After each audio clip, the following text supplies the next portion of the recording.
and I work here at the West Africa Civil Society Institute as the heads of policy influencing and advocacy. It's a pleasure for us to have you join us this morning to discuss a very important topic that I believe is very dear to the hearts of every pro-democracy actors all over the world. I would speak a little bit about the Civic Space Resource Hub, which is a project that was established about 2 years ago by the West Africa Civil Society Institute and the Spaces for Change based in Nigeria to support civil society organizations working to push back restrictions and threats to civic space across West Africa. And I believe the topic that we will be addressing today falls within that very premise of the project, the goal of the project. We have very interesting colleagues, seasoned experts, and pro-democracy actors, activists, and civil society practitioners that will be joining us for the conversation today on the topic, the state of affairs in Senegal.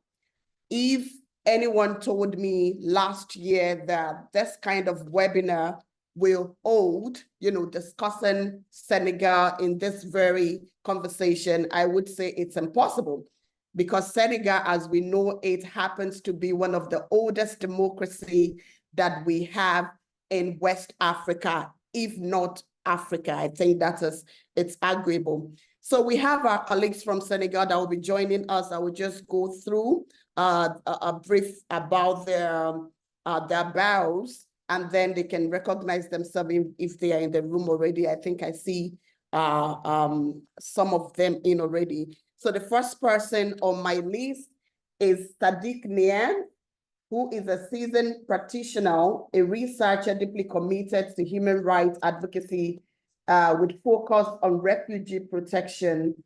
He is the Secretary General of the Rencontre Africa pour la défense des droits de l'homme, RADO, in Senegal. He leads efforts to safeguard the rights of refugees, migrants, and displaced persons in Senegal. Sadiq, thank you for joining us on this webinar this morning. Another speakers we have is Precious Ankoma, who is Ghanaian. She is an expert in media relations and journalism practice. Precious is a program manager at Pence Plus Byte. She holds a master's degree in communication studies from the University of Ghana and is a certified facilitator, a trainer in media and information literacy by Dutch Works Academy. In her role as program officer, she has trained over 100 journalists, civil society organizations, and youth in media literacy. Precious, thank you so much for joining us. On the list of speakers again is my very good brother and friend, Gad Peter. Gad Peter is the executive director of Clean Foundation in Nigeria. He has over 15 years of experience in civil society, human rights advocacy, and non-profit management. He has keen interest in issues related to good governance, gender mainstreaming, community mobilization, and stakeholder engagement. Peter, thank you so much for joining us this morning. We appreciate you. And next is my sister, Fatou Ndiaye Diop, who is Senegalese. She is a staunch advocate for women's rights and a fighter against all forms of inequalities in the Sahel region of West Africa. She serves as the coordinator of Sahel activists in Senegal and the digital content manager of Afritivist, a pan-African network of bloggers, well activists who are promoting and defending democratic values, human rights, and good governance through digital platforms. Fatou, merci beaucoup for joining us this morning. And last but not the least on our list of speakers is also my sister, Omoumi Ogurotimi, who is the Executive Director of Gender Mobile in Nigeria. She's a versatile legal practitioner with a background in gender and development studies. She has an outstanding track record in policy influencing, advocacy, and program related to gender-based violence prevention and community mobilization. Wumi, thank you so much for joining us at this very important conversation. So, colleagues, we are going to start, but it's important that I try to give a brief, a bit of context to this conversation. The world is set to hold about 50 elections in 2024. In fact, across many platforms, the year 2024 has been tagged as the year of elections globally. And you will agree with me that elections is at the core of what we call contemporary democracy. In fact, in some quarters, elections has been termed to be democracy. We talk a lot about electoral democracy. We even sometimes lose the sight of other components of democracy as well.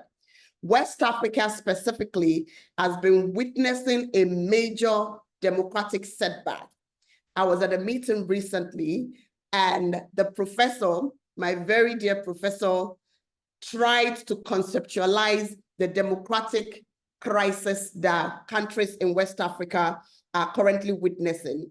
And I remember he was saying, can we say we are witnessing a grave democratic recession, democratic decline, democratic retrogression, or democratic downturn? Whichever term or concept you feel comfortable with, it is a reversal of the gains that we have made over the years. In the last 2 decades, the kind of setback we are witnessing our democracy in West Africa is absolutely unprecedented.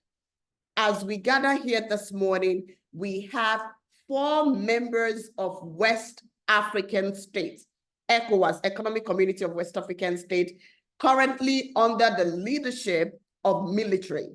This is something that we left way behind, and we thought, we would never revert to it.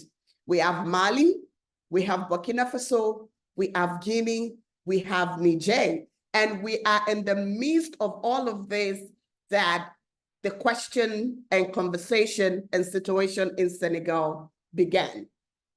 And if you ask me, at the center of all this coup d'etat are the fundamental issues of mismanagement or non-responsiveness to insecurity, expansions of activities of violence extremists, especially in the Sahel, where most of this country are, the expansionist tendencies of terrorist groups, internally, and those with some external affiliations, poor governance resulting in widespread poverty, inequalities, massive corruption within the political class, high cost of living, and unconstitutional manipulation or constitutional manipulation of incumbents to perpetuate themselves in power. We have seen this, we witnessed that in Guinea, for instance, when Alpha Conde started, this constitutional manipulation to run for 3rd term. We have glimpses of this across the countries. And at the heart of this as well have been brutal responses from this political class to decent voices. Now to Senegal. Senegal, like I said earlier, is known to be one of the oldest and most performing democracy in West Africa. And we were so happy with that. Unfortunately, early this month, or maybe I should take it a little bit back, last year, the president of the country, President Macky Sall, came publicly to say he was not going to run for 3rd term. I mean, there were a lot of suspicions, particularly because of some of the actions that were being taken against the opposition. But of course, he came out to decry That's our suspicion, and we were all happy. Unfortunately, early this month, it came out again to postpone the elections that we were all eagerly, to hold on the 25th of this very month. I would not say much because we have one of our colleagues in the speaker list that is going to give us context to this, proper context to this conversation. And I'm going to stop here and invite our friend Sadiq. Sadiq, are you there?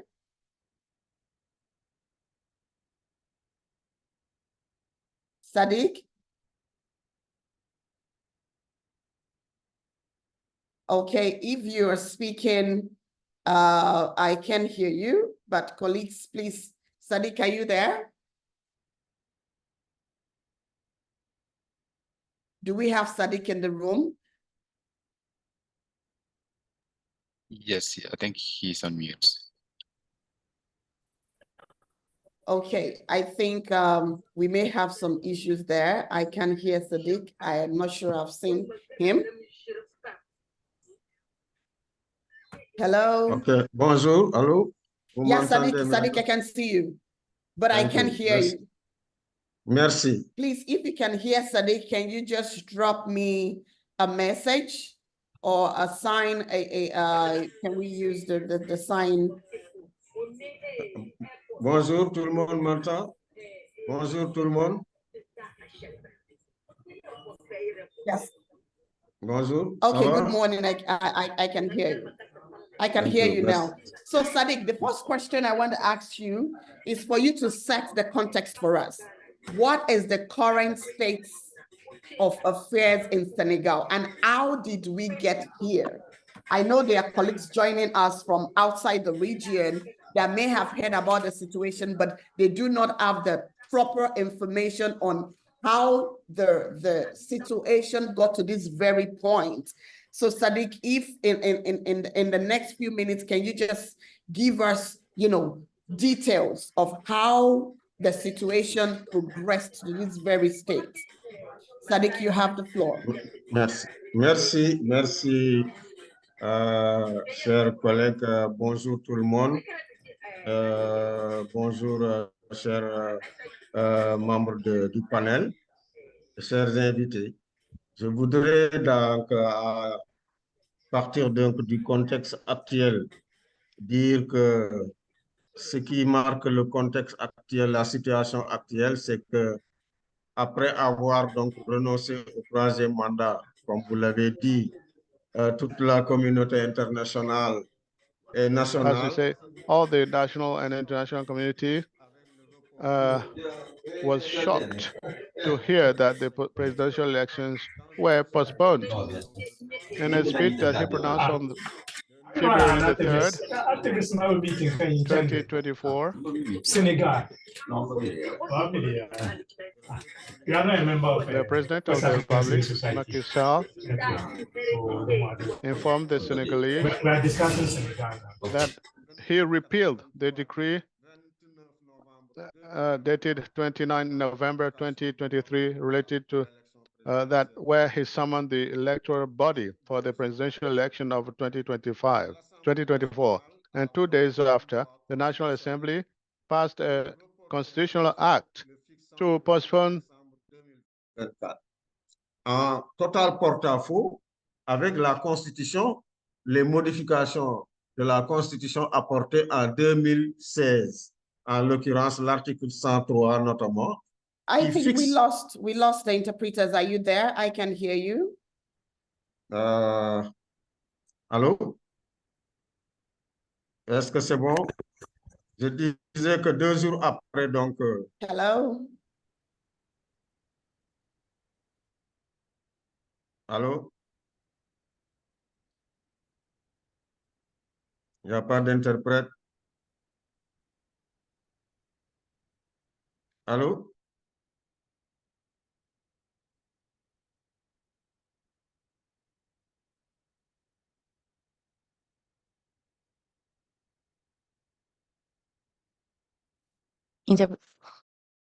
Interpretation is available, please. Allô, c'est bon? Oui, c'est bon maintenant. C'est bon maintenant. Ouais. Voilà, je disais donc que 2 jours après que le président ait abrogé, en tout cas, le décret convoquant le corps électoral, le 3 février, le président l'a abrogé. Et le 5 février, l'Assemblée And on nationale, 5th February, the National Assembly un exercice de marathon, a vraiment voté une loi voted a bill, constitutionnelle. Et vous enacted verrez a law, a constitutional law. ce matin, And you see it in the image that we showed this morning, the conditions in which this law was voted. expulsé de l'Assemblée. Because even to vote this, the opposition had to be sent out.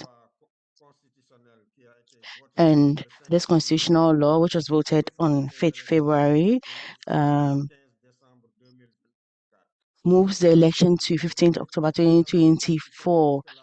We saw it to be contrary to the constitution because the constitution, which was reformed in 2016 by the same president of the Republic, Macky Sall, introduced the clause on eternity, a clause that we cannot change by reform in the parliament.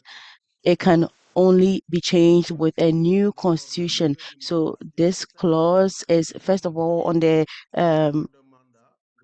on how long the mandate is, which is 5 years, and then how many times it can be renewed, which is once.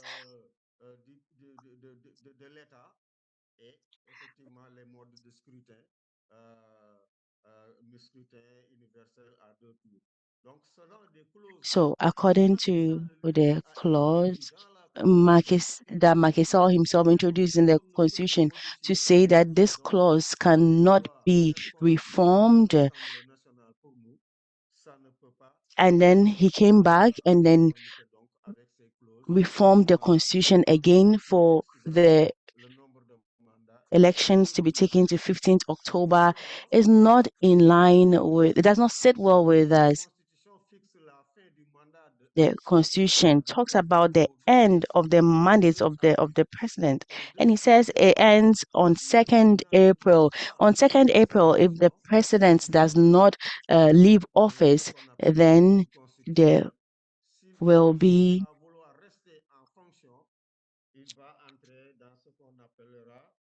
consequences, which is institutional coup d'etat. And so this is the situation, and this has had a lot of reactions from some of the opposition parties, and especially from civil society that has mobilized itself on a platform called Arson election platform, which mobilizes hundreds of organizations. And even yesterday, we had a meeting where we prepared a protest for next Saturday. So we protest against this election being held on 15th October.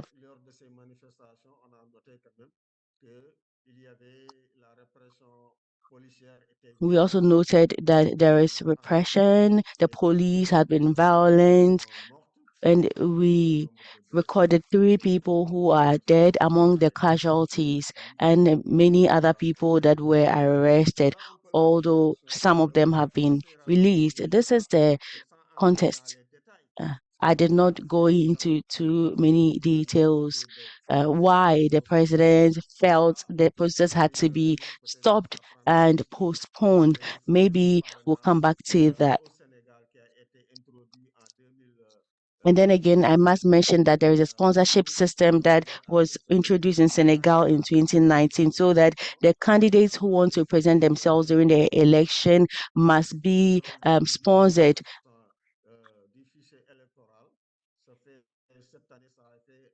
And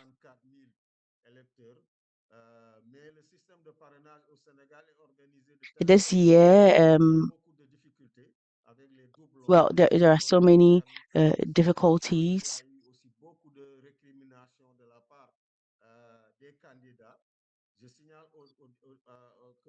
for the opposition candidates after this happened. In the beginning, there were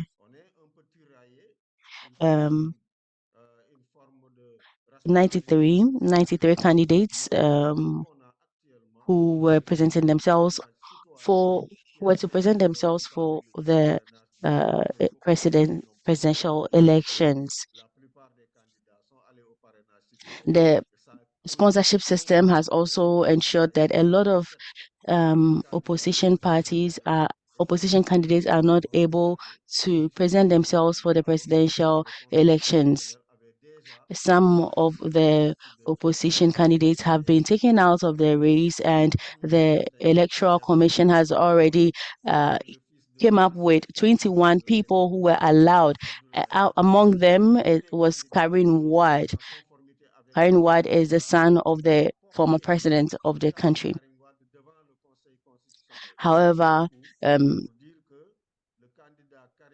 was a report that Karen Ward was not supposed to be chosen among the candidates because he has a double nationality. After verification, the Electoral Commission declared that Karim Wad's candidacy was ineligible. He is with the Perez, which is a big political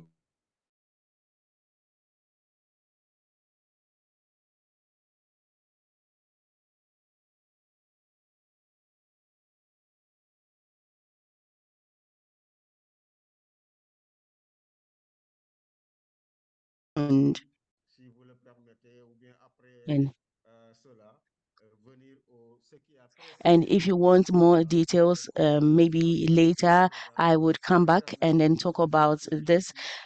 And then again, I can even talk about why the Senegalese civil society organization has reduced, the space has reduced. And then there are so many other historical facts that we can mention that have led to what is happening today, which later, when I have time, I can come to talk about them. Absolutely.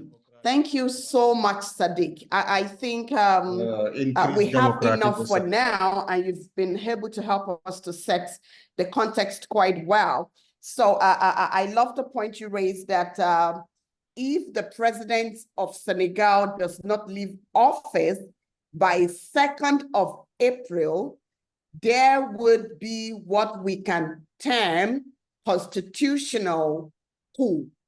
And I want to come to Fatou on that.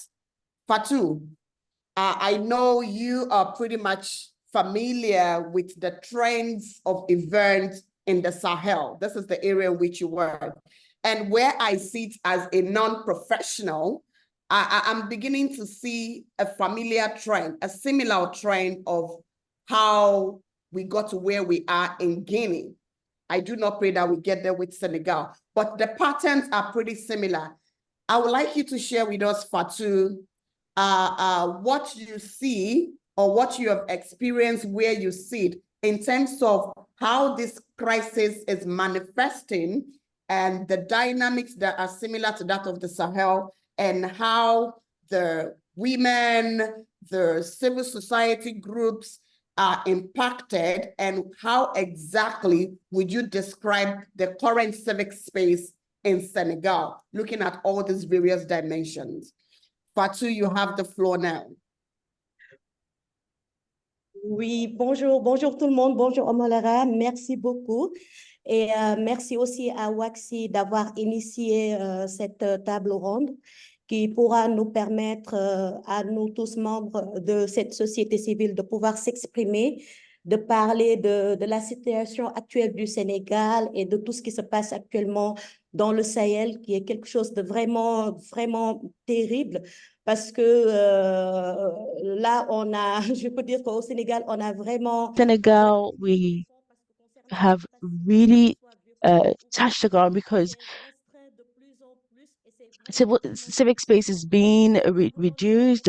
It's shrinking. And so during this roundtable, we'll be able to find solutions with new technologies and how to impact and bring changes through new technologies. With regards to what is happening to Senegal, I think Mr. Inyas has already talked about what is more important. He talked about the facts of what has been happening since the announcement was made, because the president has decided to postpone the presidential elections. He didn't even give a date. I think it's a cancellation of the elections even, and then the parliament decided to vote a law to be able to postpone these elections to 15th December. And with regards to the civic space, I think that this is not the first time, this is not the first act that the head of state has made. And since he got into office in 2012, several times he's been complicating the work of civil society. Today, when we talk about the virtual space, it's a space that can help us to express ourselves, to protest, and to impact. And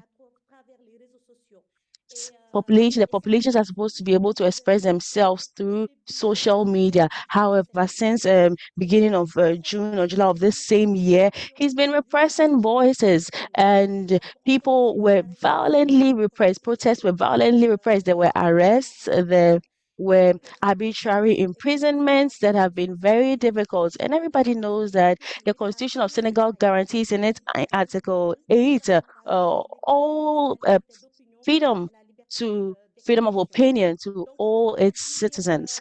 And today we have tried as young actors to firmly condemn these illegal repressive activities being carried out by the government. And this is not only happening in Senegal. I think in Guinea there were 5 months of internet shutdown, and this has happened. This is happening not only in Senegal but in other countries. And sometimes it is not only internet shutdown but also power outage.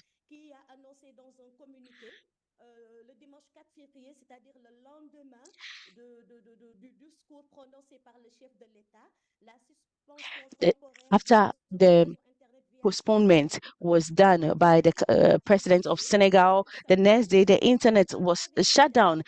And what happens is that they are aware that messages are shared on social media, and so they try to shut down the internet just so that they'll prevent circulation of videos, these kinds of videos.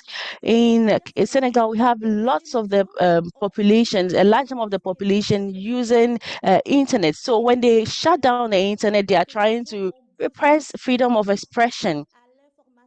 The citizens need to have access to information to really know what is going on. We cannot protest if we do not really know what is going on in our country, because even the speech of the president can be shared digitally or electronically. People can even watch the TV and really know what decisions have been taken.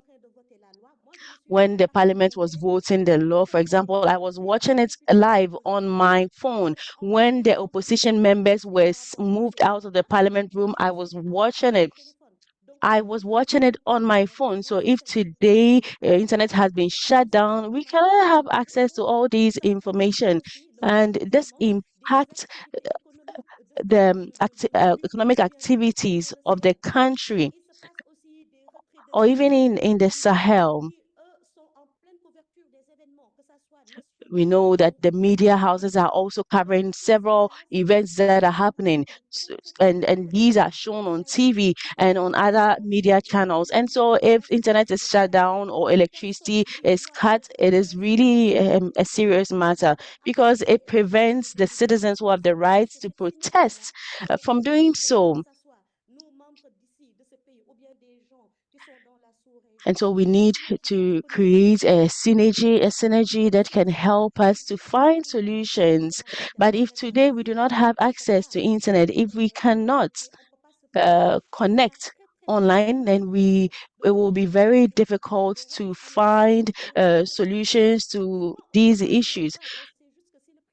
Currently, we do not even know where we are going. All we know is that if the president continues to stay in power, he would, by 2nd April, he would not be able to govern anymore. And this means that there will be a coup d'etat. And after that, what will happen? We do not know, because the youth continue to protest. They want to protest peacefully, of course, but there is the repression by security forces. There are shots, gunfires, there are several violent repressive measures that the country the government is carrying out, and which is preventing the populations from protesting. And we need to be able to allow them to protest. We need to be able to protest. And then again, we need to organize events such as this so that we are able to share our thoughts, we are able to come up with solutions. And so today, I think that West Africa, civil society organizations of West Africa need to come together, talk about our experiences, and then find concrete solutions to fight against this restriction that is happening within the civic space in the Sahel. All right. Thank you so much, Fatu. Thank you so much. I think you've raised very fundamental issues, which also aligns with some of the points that Sadiq made earlier. It's clear that civic space is shrinking, and even at a faster pace in Senegal at the moment, with protesters being gagged up by military personnel. And you also talked about, you repeated the same point Sadiq made, that anything beyond April 2nd, there would be a constitutional gap, because then the President Macky Sall, would no longer have the mandate and the authority to rule as the president of the country, because that which was given to him would have expired. And you also touched on internet shutdown, outage, protesters being cracked down. I'm going to come back to that when I speak with Precious. But for a moment, I want us to move to my brother, Gad. Gad, we know you to be in, I would say, for lack of a better word, good relationship with military personnel, especially the police in Nigeria. And I know you're very familiar with their activities beyond the shores of Nigeria. There are a lot of implications here from where you sit, though Nigeria may not be at this point, being where you work primarily, but of course you're familiar with the work of police and gendarmerie and how they carry out their activities during situations like this. What would you have to say with regards to the response of the gendarmerie in Senegal to protesters? At the moment, we have lost 3 people to their brutal attacks. And from where you sit as an expert in this field, what do you think we should be doing, or what are we doing wrong in Senegal at this moment to curb, further exacerbation of the situation, especially to protesters? Gad, you have the floor now. Well, thank you so much. And good morning, colleagues from this part of the world. Basically, Senegal, like every other country around the world, have constitution and laws guiding the public space and how people have the right to protest or otherwise. And even if Senegal does not, even though I'm very certain they have freedom of assembly without issue of prior authorization and all of this in Article 10 of their constitution, I know that the international treaty and agreement that Senegal is a signatory to have given the citizens of the country the right to participate in peaceful protests, the African Charter, and all of these other laws that we have. And so it's disturbing when security agencies are not loyal to the state, but to an individual. And when we have such situation, we have the impunity that comes with it. when they are equally victims of a failed system, when they are equally victim of a problem that we have, but they choose to go the other way around in support of a system that is shrinking space that is affecting each and every one of us. And I think that the civil society need to engage the hierarchy of the security agencies across board in Senegal to make them understand that if the country does not function well, everybody becomes a victim and a casualty of a failed system. And therefore, we cannot allow an individual to put a country like Senegal back to where it has moved from, and to have a situation where you're strangling the lives of citizens, you're shooting live bullets, you're killing people, you're making people think that you don't share in their problems. The long-term implication is that we must look at the pull and push factor, or why other people want to support this struggle or otherwise. We've had instances in Nigeria and many other countries where people have come against the state because of the impunity of the state. And I think that's a major problem. And that's a situation where we're seeing happening currently in Senegal. And we're hoping that the government of the day will not push the majority of the people to be unruling and to take more laws into their hands in their effort to have a space to function. And so the security forces, including the police, are responsible for maintaining public order. And the question is that those protesting, are they protesting within the ambit of the law? Yes, because the security agencies are meant to protect them during such protests and ensure that they are able to protest logically, conclusively, in a peaceful and orderly manner, that their requests and demands are well articulated and listened to. So it is important that protection of civilians during protests is a fundamental aspect of every law enforcement officer. And so when you do otherwise as a law enforcement officer, you're totally against every international laws or local laws. There are rules of engagement, there are scope of operation for law enforcement officers, and all of these are expected to be respected in all situations. The only time you're permitted, and I want to say this with all sense of respect to human rights, to take laws against civilians is when those civilians are armed and they are a threat to such a law enforcement agency. And even in that, the response should be proportional. So if I'm holding a stick, a broom, and you're holding an AK-47, it's not proportional. And so this conversation needs to happen. And it's not only a Senegal problem, it's a problem we're seeing in most West African countries and most African countries, where government go with such excessive use of force, where security agencies think they are accountable to a powerful leader, where security agencies think that, look, the citizens' opinion and right do not matter. And so we must speak out clearly like we're doing, and we must speak out with a loud voice, demanding that any security agents or agencies that contributed directly to or indirectly in the killing of any civilian, we must place appropriate action on such security agents in terms of their training, ability to buy equipment from other countries, and ability for them to even get opportunity for training within or outside their country. So there's a lot we need to do, but I'm happy we're having this conversation, and I hope that we'll continue to engage the system in such a way that we make our security agencies to be more accountable to the citizen and to all of us as people than to an individual. Thank you. Thank you so much, Gad. Thank you so much. I think we continue to discuss and deliberate on the right of citizens to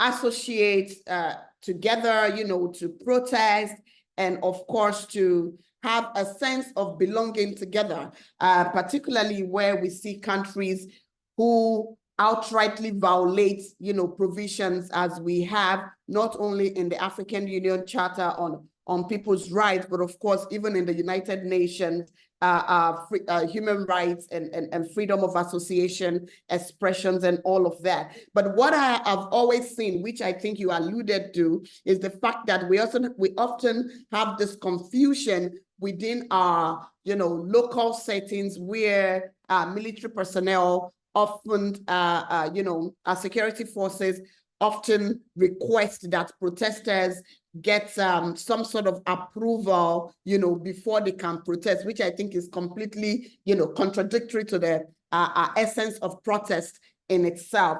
And you also raised the need for the security forces to work within certain ambits of the law, both international and locally. Of course, I agree with you that Senegal also have those provisions that protect citizens in situations like this.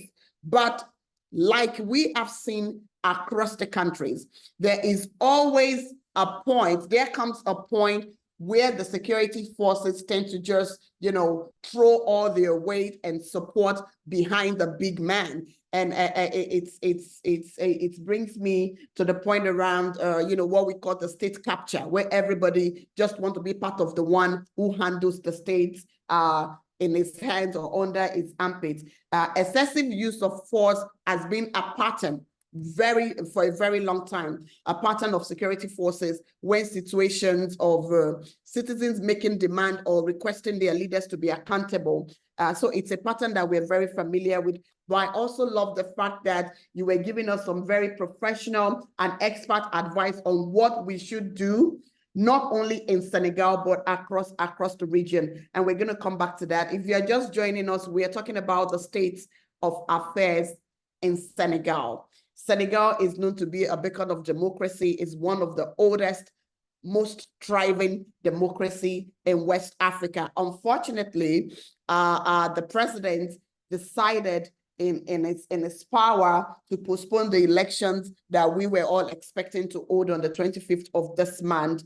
And as colleagues have alluded to in their submission, the tenure of the current president, Macky Sall, ends by April 2nd. Anything beyond that will be a constitutional gap and a constitutional coup. Please, can you kindly introduce yourself in the chat section? I can see people already stating who they are and where they are joining us from. I think it's going to be good for our own documentation in-house.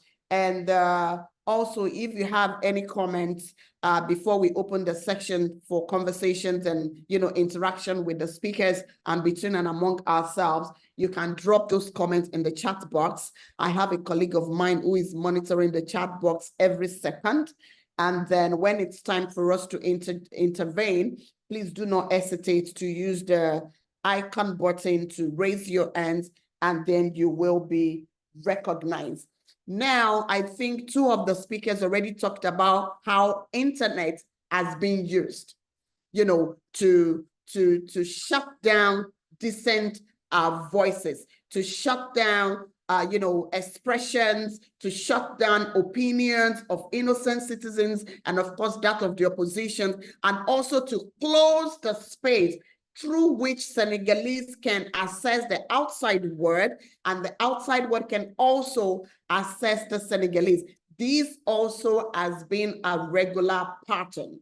We have seen it in Togo debuted. We've seen it in Nigeria when social media was shut down. We've seen it across many countries on the continent. It tells us that whilst the physical civic space is shrinking, what we thought we have, the leverage we thought we have with the digital space is also being targeted. So we are being targeted physically and digitally, I hope not spiritually, very soon. So I'm going to invite Precious.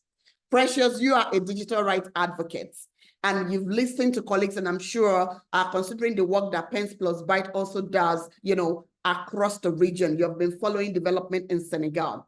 Is there something we have done wrong in Senegal that could warrant the torment that we are having with internet epileptics here and there? It was shut down a couple of days ago, and then it was reverted, and then it was shut down again. And to me, it's the temerity that the authority has to even publish, because I've seen like two memo, or I think it's called memo, two memos from the Ministry of, I think, Communication being released to the public that internet is down. Why? Why would anybody even think of that in 2024? Internet today is not only used for communication, which is essential.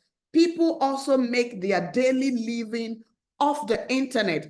Precious, I would like to hear from you how we are felt in Senegal on this, and from your own expert point of view, how do we begin to respond as civil society? You have 5 minutes, please. Precious. Thank you, Omolara. And good morning from this side of the world. Yes, we have seen these internet shutdowns, and in the last 2 weeks, I think it has happened twice in Senegal.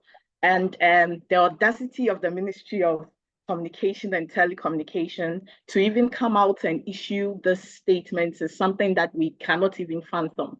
And for us, we don't think that anything has warranted this internet shutdown in the first place, except that in Africa and what we have seen over time with elections, there seems to be a trend where African leaders think that if they shrink the spaces that we have available to us during elections, then they maintain their power. And that is questionable. And for us, we think that it's a place where people have come to realize that what happens in the real world is what also happens on social media. So social media is actually like a reflection. It's a mirror of what is happening on the ground. And people who have been suppressed in the physical, for instance, we saw in the video this morning of how these protesters were being beaten up and tear gas was thrown amongst them. It's something that will not happen ordinarily on social media. So the best means of shutting them down is the internet shutdowns that we have seen happening in Senegal. And for any civil society organization to think around what can be done with the situation with the internet in Senegal, I think that it's the way that the media defense. So recently we heard about a court case that is happening in the ECOWAS court. And it's because in 2003, in July, and in August, Senegalese government actually shut down the internet. And it was only because the opposition leader was arrested. And there were riots going on, and they decided that, okay, this is how we want to go. So the route of the legal way that people have taken this angle is for us a means of addressing this issue, number one, because then you would have legal backing to anything that will happen afterwards. And so the ECOWAS court is what we are waiting on to hear what will be the outcome of this lawsuit that was filed by Media Defense and the Rule of Law Impact Lab at the Stanford Law School. Then the other means is also the collective voice of civil society around these shutdowns. So recently, this coalition called the Keep It On Coalition, which is about 300 civil society organizations globally, have been documenting internet shutdowns, and they've been issuing statements and sending out these statements to governments ahead of elections. And like you rightly said, Omolara, this year is our year of elections. And so there's a need for us to front these occurrences by issuing these statements, making our voices heard ahead of time, that we do not succumb to these internet shutdowns that are happening. Rightly so, because it's a suppression of our freedom of expression. It's also a suppression of our social progress as a country, of our innovation, of our education, of our digital inclusion. And so governments must now think around how they can address the voices of civil society, which is the collective voice I have mentioned, that we are not easily silenced. Just because you shut down an internet doesn't mean that we are quiet, but we are able to use other means to voice out our opinions. And for that, that is what we want to look out for in Senegal. Thank you very much, Omolara. And as the conversation goes on, I'll come in with more pointers on how to circumvent these issues and what we can do as a collective voice also. Thank you so much, Precious. I think you have you have hit the nail on the head. Yeah, that's how I said.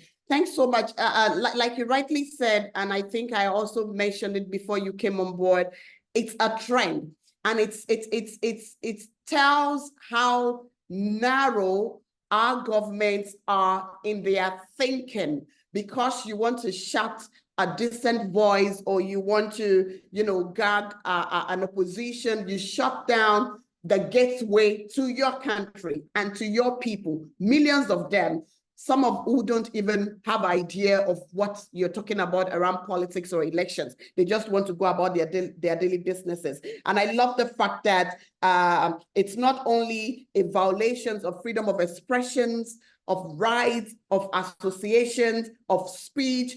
You also talked about the fact that it's a violation to our social progress, which is key. Digital inclusion, which the world is currently, pushing forth for. So it's not the best of decisions to be made at such instances. I really appreciate you for raising up this point. Now, I know also that there have been a lot of responses from Regional Economic Bloc, that is the Economic Community of West African States. Likewise, with many pro-democracy actors, partners and friends of Senegal, the multilaterals, the bilaterals, friends and, the big fives and the likes have all made comments on these situations. Many of them have issued statements advising President Macky Sall to yield to the voice of reasons. And, some propose that the election should go on as initially scheduled, i.e. February 25, and others have, made other proposals and recommendations. I'm going to open the floor. I don't know if Wumi is in, but Wumi, I'm going to pick you after the initial interactions with our audience. I can see at the moment we have about 92 people in the room from across the globe. We have from West Africa and beyond West Africa. We have a friend of mine joining us from Uganda. And I believe if I go through the participants list, I will probably see other people joining from other regions. Thank you so much for joining us for this conversation on the state of affairs in Senegal. So I can see, Victoria, you have your hand. Please, if you want to make an interjection before I go on to talk about regional responses, both from civil society and from ECOWAS and other actors like the bilaterals and the multilaterals, and of course, civil society group. I can see also my friend and brother and colleague, Paul Osei-Kuffour of Wademos in the room. Wademos has been doing a lot of work going back and forth. In fact, in preparation for the elections until the shocker was released. So Victoria, I'm going to invite you to speak for 1 minute. And whilst I continue to monitor the chat box. Victoria, you have the floor now. Victorian Aken Intai. Allô? Yeah, oui.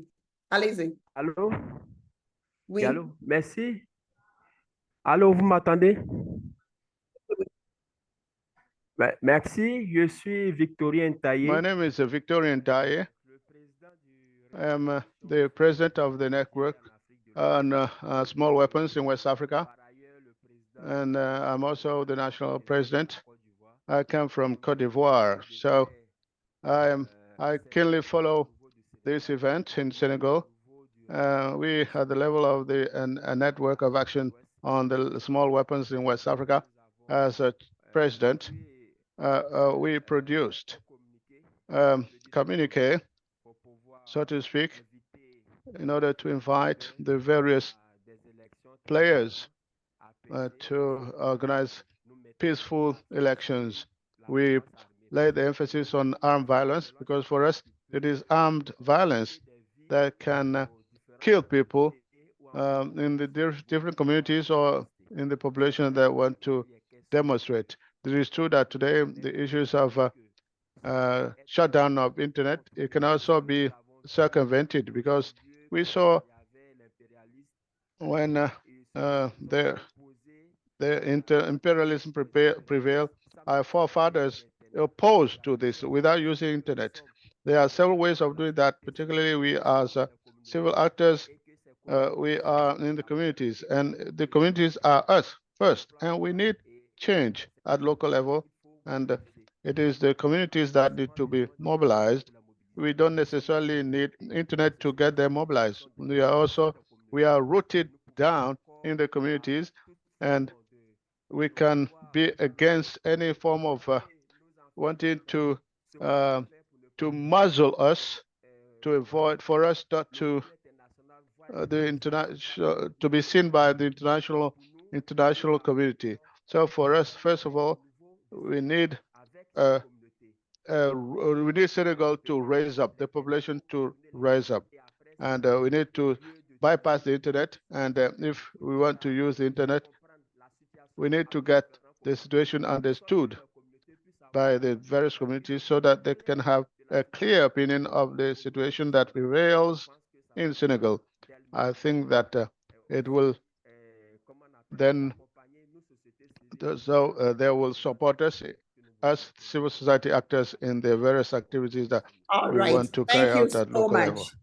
Thank you so much, Victoria. And that's a very important point. And I'm happy that your network is also creating such platform for civil society in Senegal to respond to these issues. So I am on the chat box before I pick the next person to intervene. And one of the questions here from Ibrahim Farouk is to Sadiq. Sadiq, I was coming to you anyways, but then let me ask this question. It says, what can other civil society organizations in Africa do? Practical actions to show solidarity and put pressure on the government of Senegal to reverse this undemocratic decision and prevent a constitutional crisis. So the question is, for those of us that we are not operating from within Senegal, but we are interested on anything that touches the growth and consolidation of democracy anywhere across the continent, what should we do? How do you think we can support the civil society on the ground, i.e. yourself and your colleagues, to ensure that this unconstitutional decision of Mr. President Macky Sall is reversed? So we'll come back to that. I think another question I'm just trying to go through now. Okay.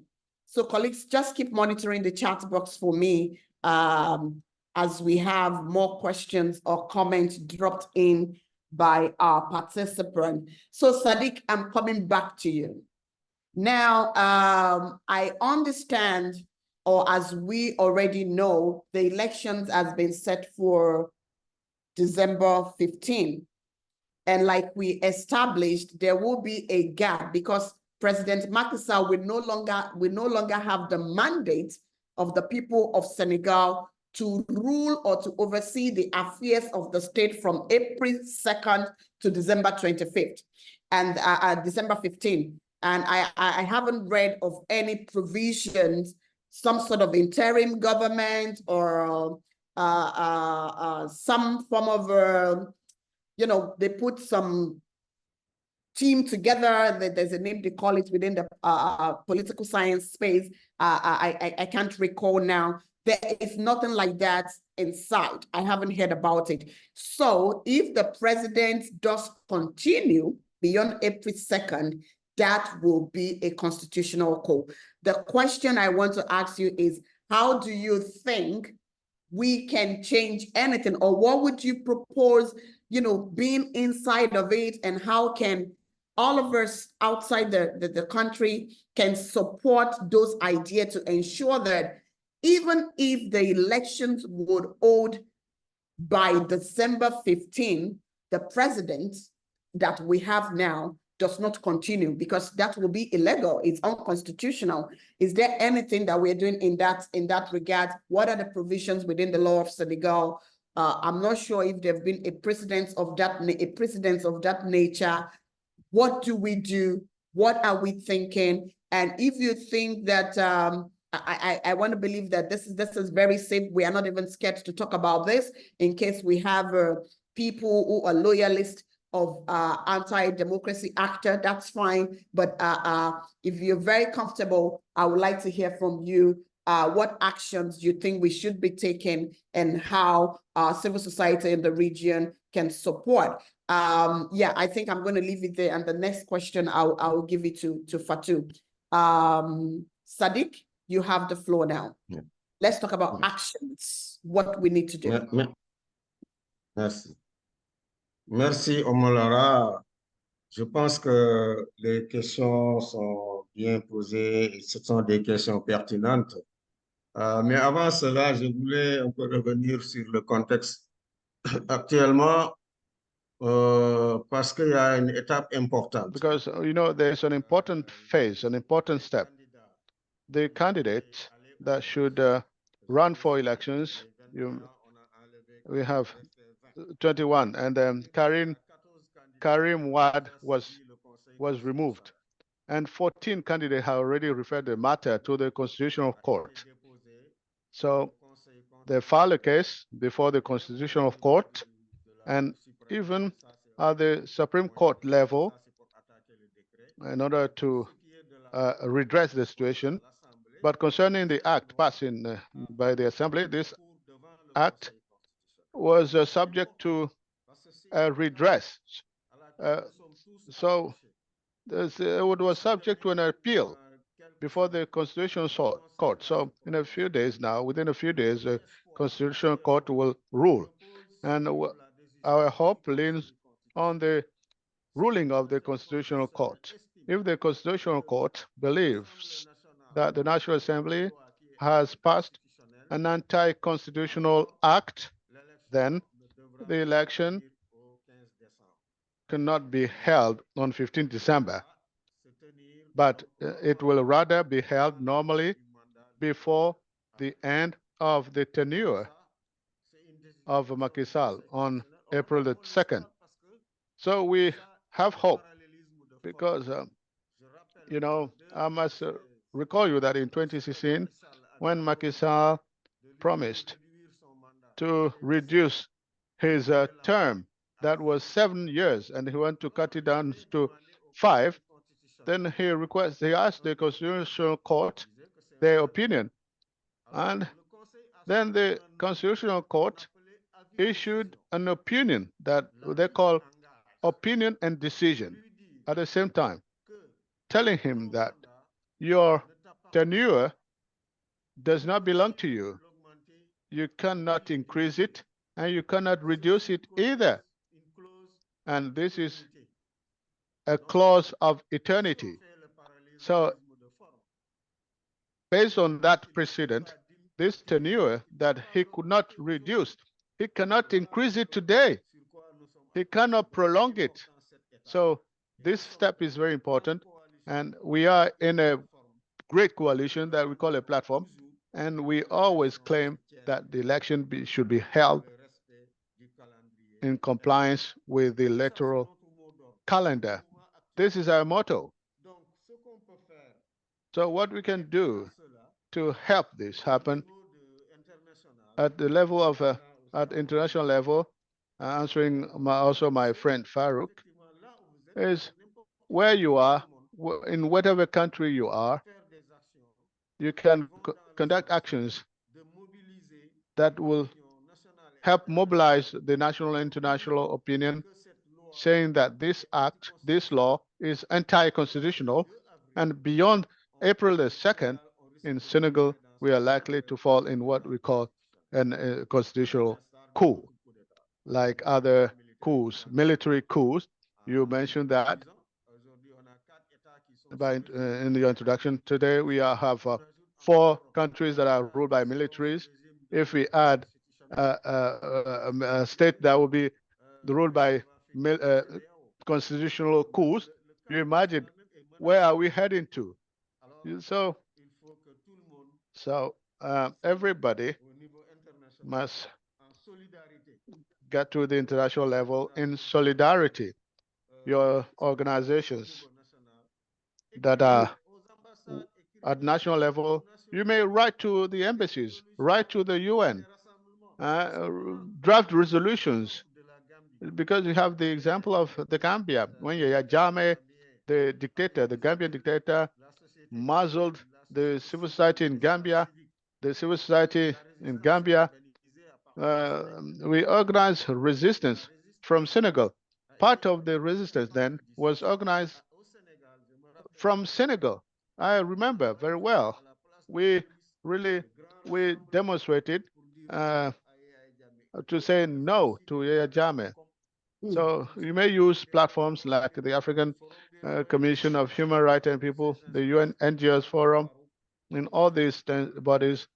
Really, Farouk, your voices must be heard to go in the same direction, particularly respecting the calendar and the Republican calendar and the respect for the constitutions of Senegal. This is what we expect. Thank you. Thank you so much, Sadiq. I think this is an important proposition that you have made. and I believe colleagues are taking notes. It's a strategy that we have used over the years, and we have some successes, and that of the Gambia is one that we are very, very proud of. And it's something that we have taken note of. Let me quickly go back to the comment section and then, read out some of the comments that we have here. One of our speakers, Gad Peter, says the African continent, especially West African states, ECOWAS, and the African Union needs to come out and strongly support the citizens of Senegal to speak up against the constitutional manipulation. This will avert the looming coup.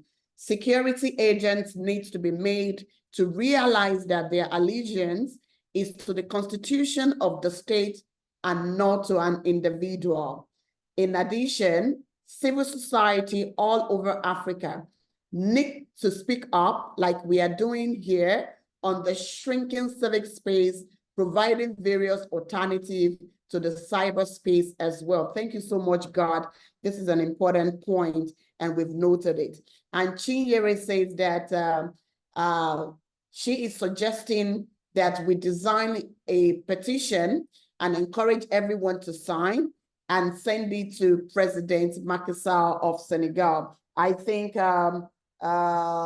not with, yes, this is a very good strategy as well that we are very familiar with. A couple of our colleagues, I think one of our colleagues was arrested by the current president of the Gambia, President Adama Barrow, and we used the petition strategy. We sent the letter to him and it's worked within 24 hours. So we're very proud of that as well. We have another comment from Professor Charles, which says, it is important that civil society actors document human rights abuses as they happen in the context of current development. When all of this is over, it becomes a basis to hold responsible the police, security forces to account, including in court. I think this is important, and I'm very sure there are colleagues on the ground doing this, and we would be providing as many support as possible to ensure that all the violations that are currently going on are being documented, and we will revisit this when we have our democracy back intact in Senegal. He also commented that it is foolhardy for government to call down internet and assume that it will not be available to people. I'm going to talk a bit about the work that the Civic Space Resource Hub that is facilitating this webinar is doing around enhancing civil society skills to continue to use the digital space regardless of internet shutdown, especially at a time like this. Another comment from Ibasa. I'm just trying to read that out now. It's in French, and I'm trying to use technology to read it out in English. It says, in Senegal's legislation, there is no strict interpretation provision that can be invoked for internet shutdown. I'm trying again. We can therefore affirm that this measure is illegal, okay, and this proper. Okay, yeah. The point Ibasa is trying to make is that under no circumstance should the internet be shut down because, and I don't think any country has a provision for that, is until recently that I learned that the Nigerian government is probably trying to put a law in place to control the social media. We will see how that goes, because I know Nigerians will not agree for anybody trying to institute such an obnoxious policy. Now I'm coming back to you, Fatou. Your work spans beyond Senegal. You are very familiar with the Sahel, and as well the work that ECOWAS is doing. ECOWAS has been issuing a number of communiques. Do you think the response of ECOWAS to the situation in Senegal has been adequate vis-a-vis previous responses to situations in the Sahel? If not, what do you think could be done differently where you sit? Fatou, you have the floor. Colleagues, if there are other comments or you would like to take the floor, we have ample time to take a lot of comments and recommendations that we will act on at the end of this webinar. Fatou, if you're ready, you have the floor. Oui, Omolara, merci. Donc, Yeah, Omolara, thank you. Regarding the ECOWAS, I believe that first of all, we have there was a first communique that they issued to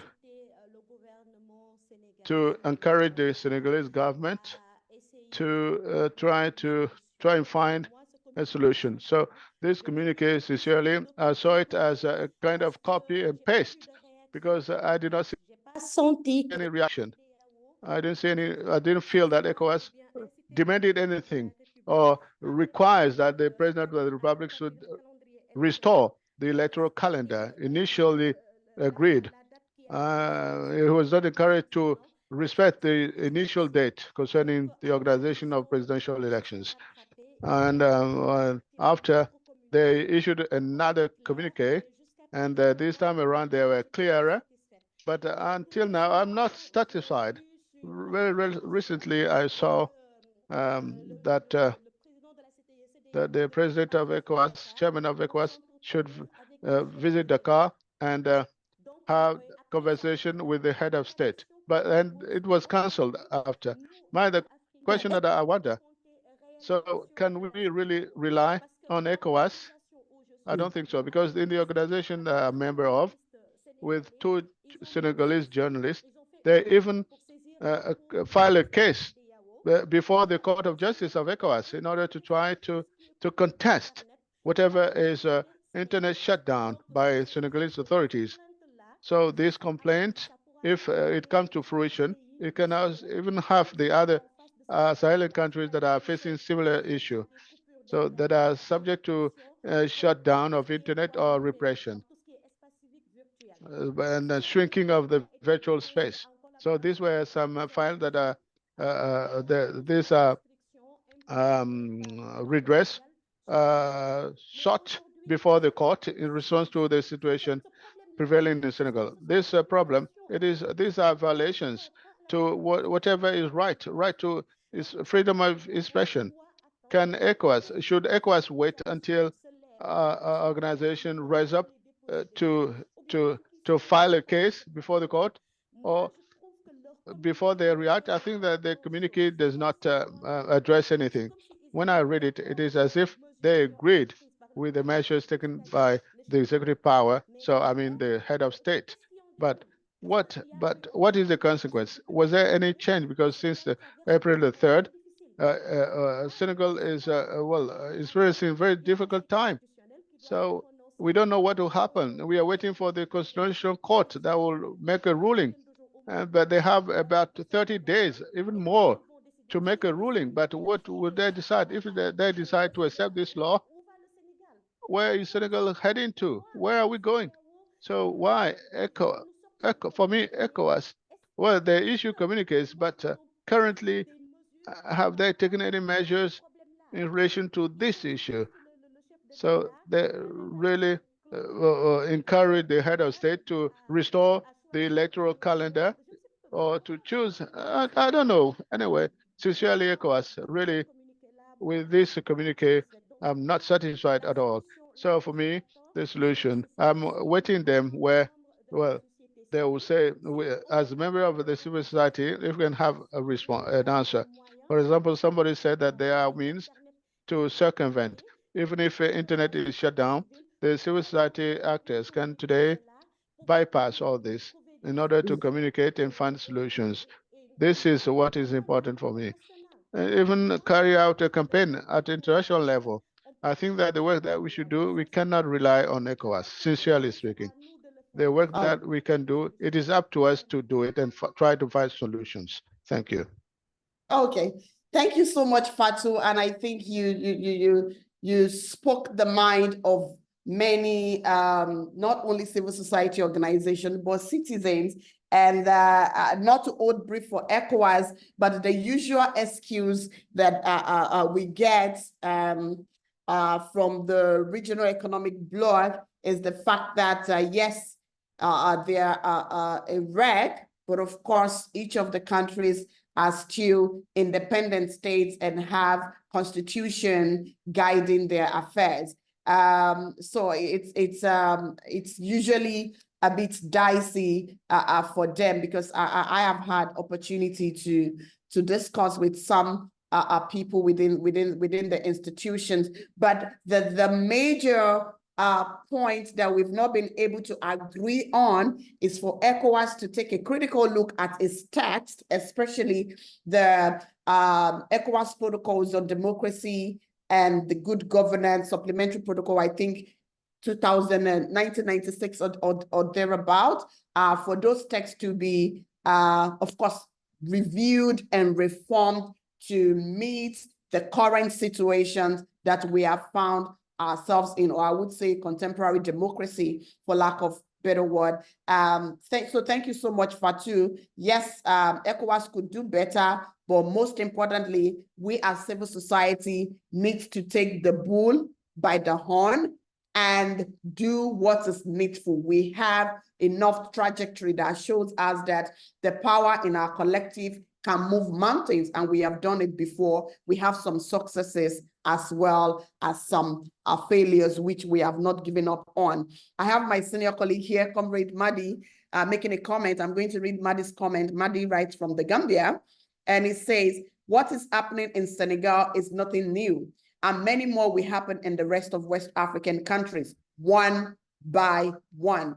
Thus, the issue is not to lament the issue, rather it is for civil society to stand up and put pressure on the ECOWAS Commission.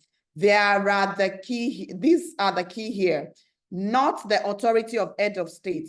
For far too long, we ignore and forget about the commission, which is true. I think I could say that. So we have the authorities of head of state, which is where, as a famous, one of my professors will put it, I think it says committees, a club of boys, something like that, you know. And then we have the commission, which is the secretariat that work by the text, by various provisions of ECOWAS, various protocols, programs, strategies of ECOWAS. All of this has been executed by the commission, but of course, under the leadership and directive of the presidents of the commission.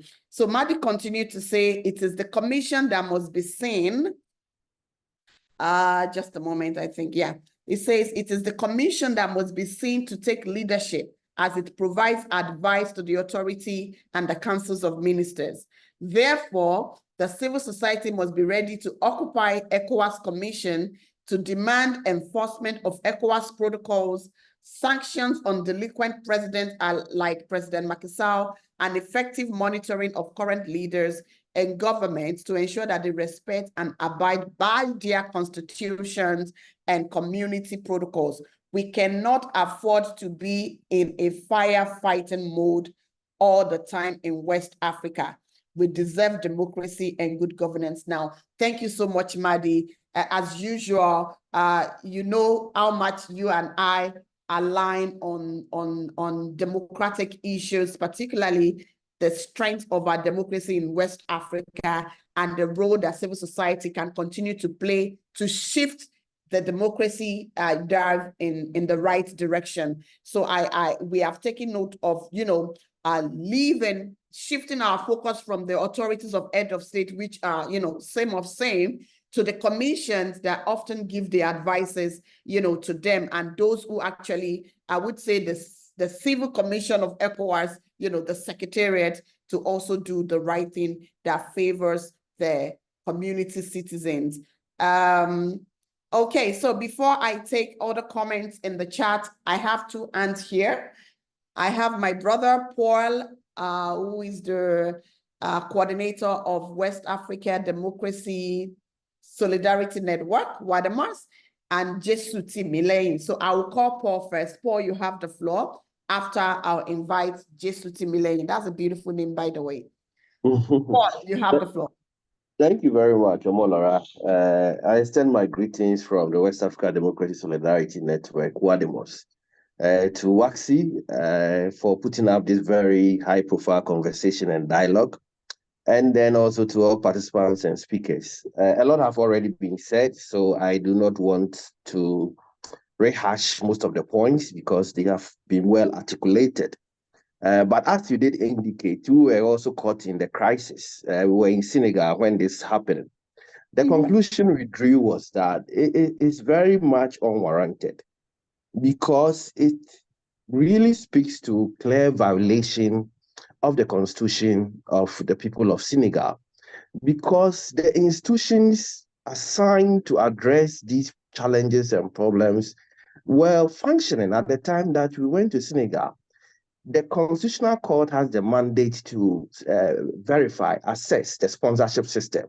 And they have done that and have declared 20 candidates eligible to contest. So the president has no power in this process.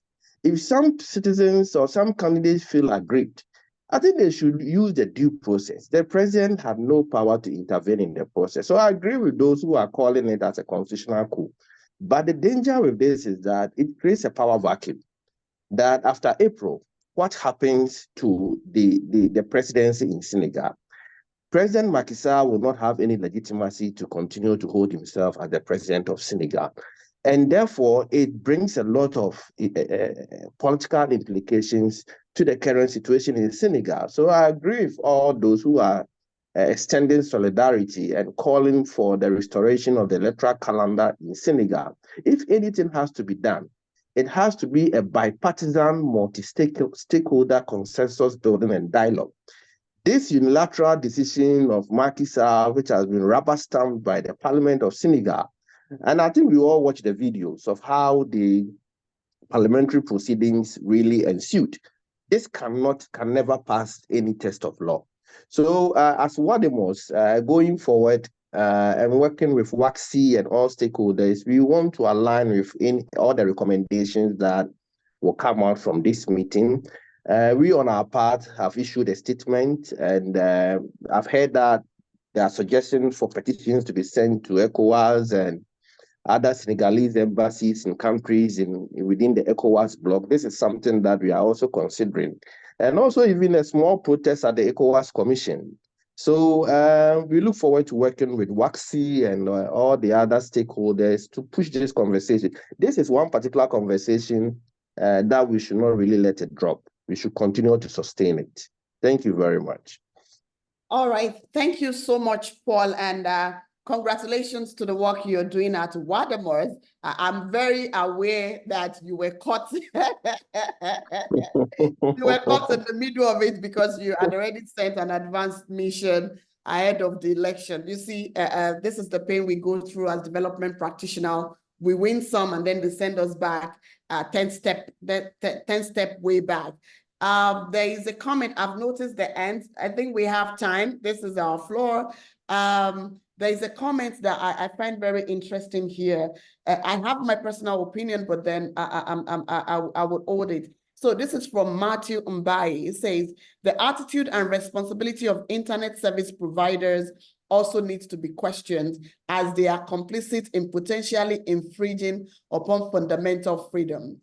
One, Matthew, these guys are business guys, and they are working under certain provisions by respective countries. So you continue, you said, by unquestioning following government order to shut down internet services, ISPs may be facilitating censorship, suppressing dissent, and enabling authoritarian control. Yeah, this is a good position to hold. I will just move on to another one, but then I understand your point, Matthew, but we also need to understand that the internet providers, the telecommunications companies are working under, I think it's called Communication Commission in Nigeria, if I remember, and we have something similar to that in every country. I tell my friends, after God, government is the most powerful, regardless of how small the country is. So I wish in normal context, this may be applicable, but even at that, governments like ours in this part of the region that are quote and unquote larger than life can shut and do and undo anything. But thank you so much for that point. I have a comment here from Oluwale Ojewale. She said, it says, the Guild of Religious Leaders hold significant political influence in Senegal. And this is very true. I completely agree with you. this is similar to what happens in Guinea. They hold the similar power in Guinea. So he's asking our Senegalese comrades and speakers what role they think the religious leaders can play to broker peace and facilitate solidarity for democracy at this critical time. So when I come back to you, especially Sadiq and Fatu, I think you can give us insight of what the religious communities are already doing and what you think they can do even more to take us out of these challenges. So I'm going to leave it there for now. And I'm going to invite Jesuti Milei just for 1 minute so that we are able to give more opportunities to people making intervention. Jesuti Milei, you have the floor. Yeah, hi. If you can keep it short, that would be really good. Good afternoon, everyone. I just wanted to point out that first, acknowledging what everyone has said is right. I just wanted to point out that the We idea can't hear you. I can't hear you. Can you hear me? Are you speaking? Can you hear me now? Yes, I am. Can you hear me? Please, could you check your mic because I can't hear you? Can you hear me? If you are using an headphone, you may want to remove it and speak We directly. can hear him. Can you hear me? We can hear him. Oh, We can hear you. Okay, on mute. Sorry, it's my fault. Can you hear me? Yes, I can. My apologies. I didn't change my interpretation. Please go on. Thank you so much. So I was saying that I acknowledge and I do agree with many of the positions so far. I just wanted to point out that we need to also put the spotlight on regional institutions like ECOWAS on how they malhandle the use of the concept of sovereignty. While sovereignty is there and they cannot interfere, sovereignty is not the reason why they will issue a response that basically supports a clear anti-constitutional stance. And if you follow the trend of responses to either election postponement or problematic elections like the ones that have happened so far, not just in West Africa, even the AU to the elections in Zimbabwe, for example, in Cameroon, in Uganda, these responses don't say anything that really communicates the fact that they stand on the side of democracy. And this is hurting the region because at the end of the day, you communicate that sense of anything goes. And when coup happens, we then begin to make noise about this should not have happened. It's against the protocol, it's against the African Charter of this and that. It's not going to work that way. If a constitutional breach has been made, these institutions need to acknowledge them. They shouldn't just say and encourage the president to. I mean, we all read the statement of ECOWAS to the postponement of the election. One question I keep asking myself since I read that document and the second one that followed it was, what does it really say about the protocol on democracy? Like, really, what does it really say? Does it tell the people we are in support of the breach, or we are just trying to say something without saying anything? Are you supporting it or you are not supporting it? Yeah. Thank you so much, Jesuti Milei. I think you've raised an important point, and it aligns pretty much with what Fatu said in our last submission about the weakness of the ECOWAS content in terms of communiques that are often being released. I think we have the fundamental issues with even the protocols we are all alluding to, the ECOWAS protocols on democracy and good governance as amended. We have a big issues with the text, and until we are able to attend to those texts and get the commission to review, issues around unconstitutional change of government, tenure limitation, or elongation, depending on where you're speaking from, I think we would be dancing in circles. So we have a number of issues with those documents, and sovereignty is sovereignty, and it's to a very long extent reduces the strength of democracy. Please, can we mute our mics, please? And the other points. I'm sorry. Please mute your mics. Colleagues, can we mute colleagues' mics, please? Okay, so the other point that comes to mind as I listen to you, Jesuti Milei, is the fact that when we look at the content of ECOWAS, Madi, I'm coming to you next. When we look at the content of ECOWAS, at the moment. We have Benin, we have Togo. For instance, among these two, who can really point fingers to Macky Sall? So let's leave those two. We have Cote d'Ivoire. We have President Ouattara currently running a third term in Cote d'Ivoire. He is in the ECOWAS. We have President Eyadema Eyadema, yeah, I think Fure Eyadema, who has been the president of Togo for a very long time, right? And recently, Sierra Leone just changed its president, similarly to Liberia. And then we have Nigeria, whose presidency is still being contested, from different quarters because of the different, malpractices that took place during the elections process and how people don't even think this is their mandate. So is it the one to hold Macky Sall responsible, or Adama Barrow of the Gambia? This is the content of the current ECOWAS. So what exactly are we talking about? So in terms of human content and even the text, both are currently incompetent to hold anyone, not even one of them, accountable to do the right thing. We'll come back to that. Let me invite Madi. Madi, you have the floor for 1-2 minutes, and then I will go to David, Mamadou, and then we go back to our speakers. Madi, you have the floor. Madi Jubate, you are muted. Please unmute. All right. Okay. Yeah, thanks. I'm glad to be here. Listening through and of course knowing what's happening in West Africa, I have all these mixed feelings. Sometimes I feel like we are acting like the Americans in regard to gun violence. It erupts every time shooting, and then all the experts come and get into a winding talk, and as if they cannot do anything about changing a particular law. Now we have this situation in Senegal, which is not new, as I said in the comments.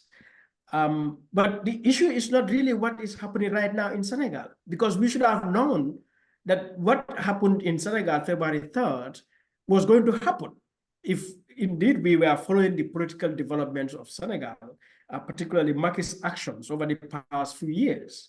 Now, that brings the issue really about ECOWAS and ECOWAS Commission, because I don't know how much do folks know about the various ECOWAS protocols. They are very simple, very clear, very progressive. So ECOWAS does not have to wait for something like this to happen in Senegal to act. But one would have said that the ECOWAS Commission, if you've been implementing, really, the ECOWAS protocol on governance and on democracy and elections, you would have been engaging with the Senegalese government and stakeholders in Senegal so that we avoid this.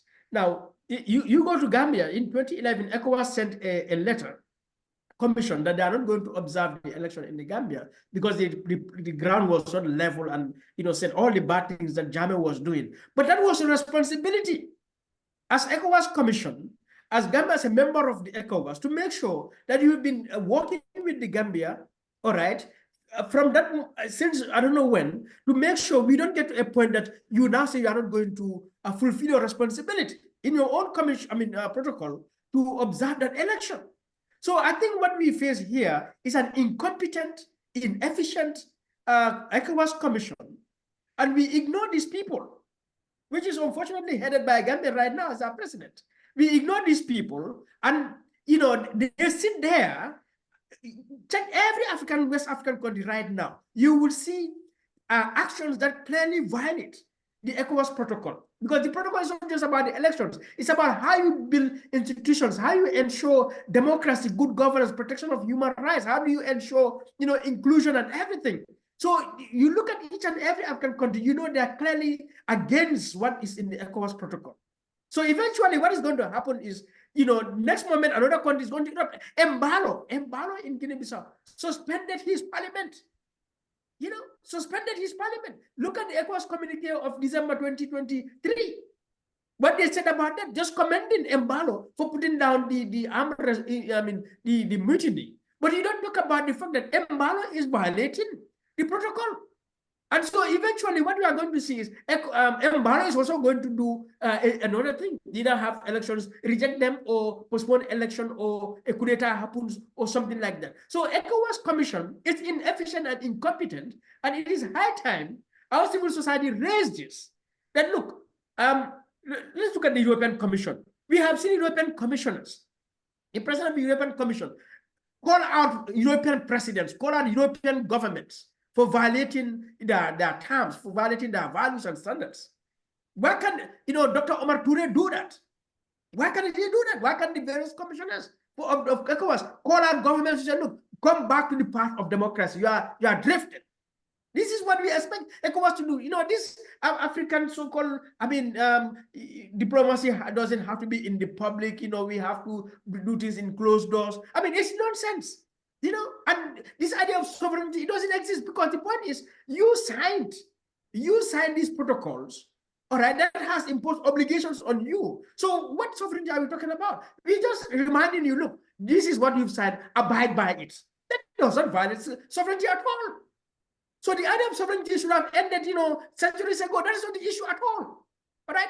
So I think for me, really, our civil society, it is our fault that we have got to this point. And look, ECOWAS 75, since 1975, look at the social economic conditions in Africa. Our governments are incompetent, inefficient, corrupt. All right. Every one of them. And we cannot sit here, lamenting these things and bringing so-called expert opinion about, look, at the end of the day, our people are dying. Our people are in poverty, inequality. Oxfam produced a report 2019 or 2021. West Africa is the most unequal society in Africa. All right? Look at how many of our people are dying. Senegalese youths dying in the Mediterranean, in the Atlantic Ocean, in the Sahara Desert, just to run away from Senegal, which we claim to be the oldest, the best democracy Africa has produced. What is even the value of democracy in Africa at the end of the day? You have democracy and you live in poverty, in deprivation, in injustice, in violations, headed by corrupt, incompetent governments. Thank you so much, Paddy.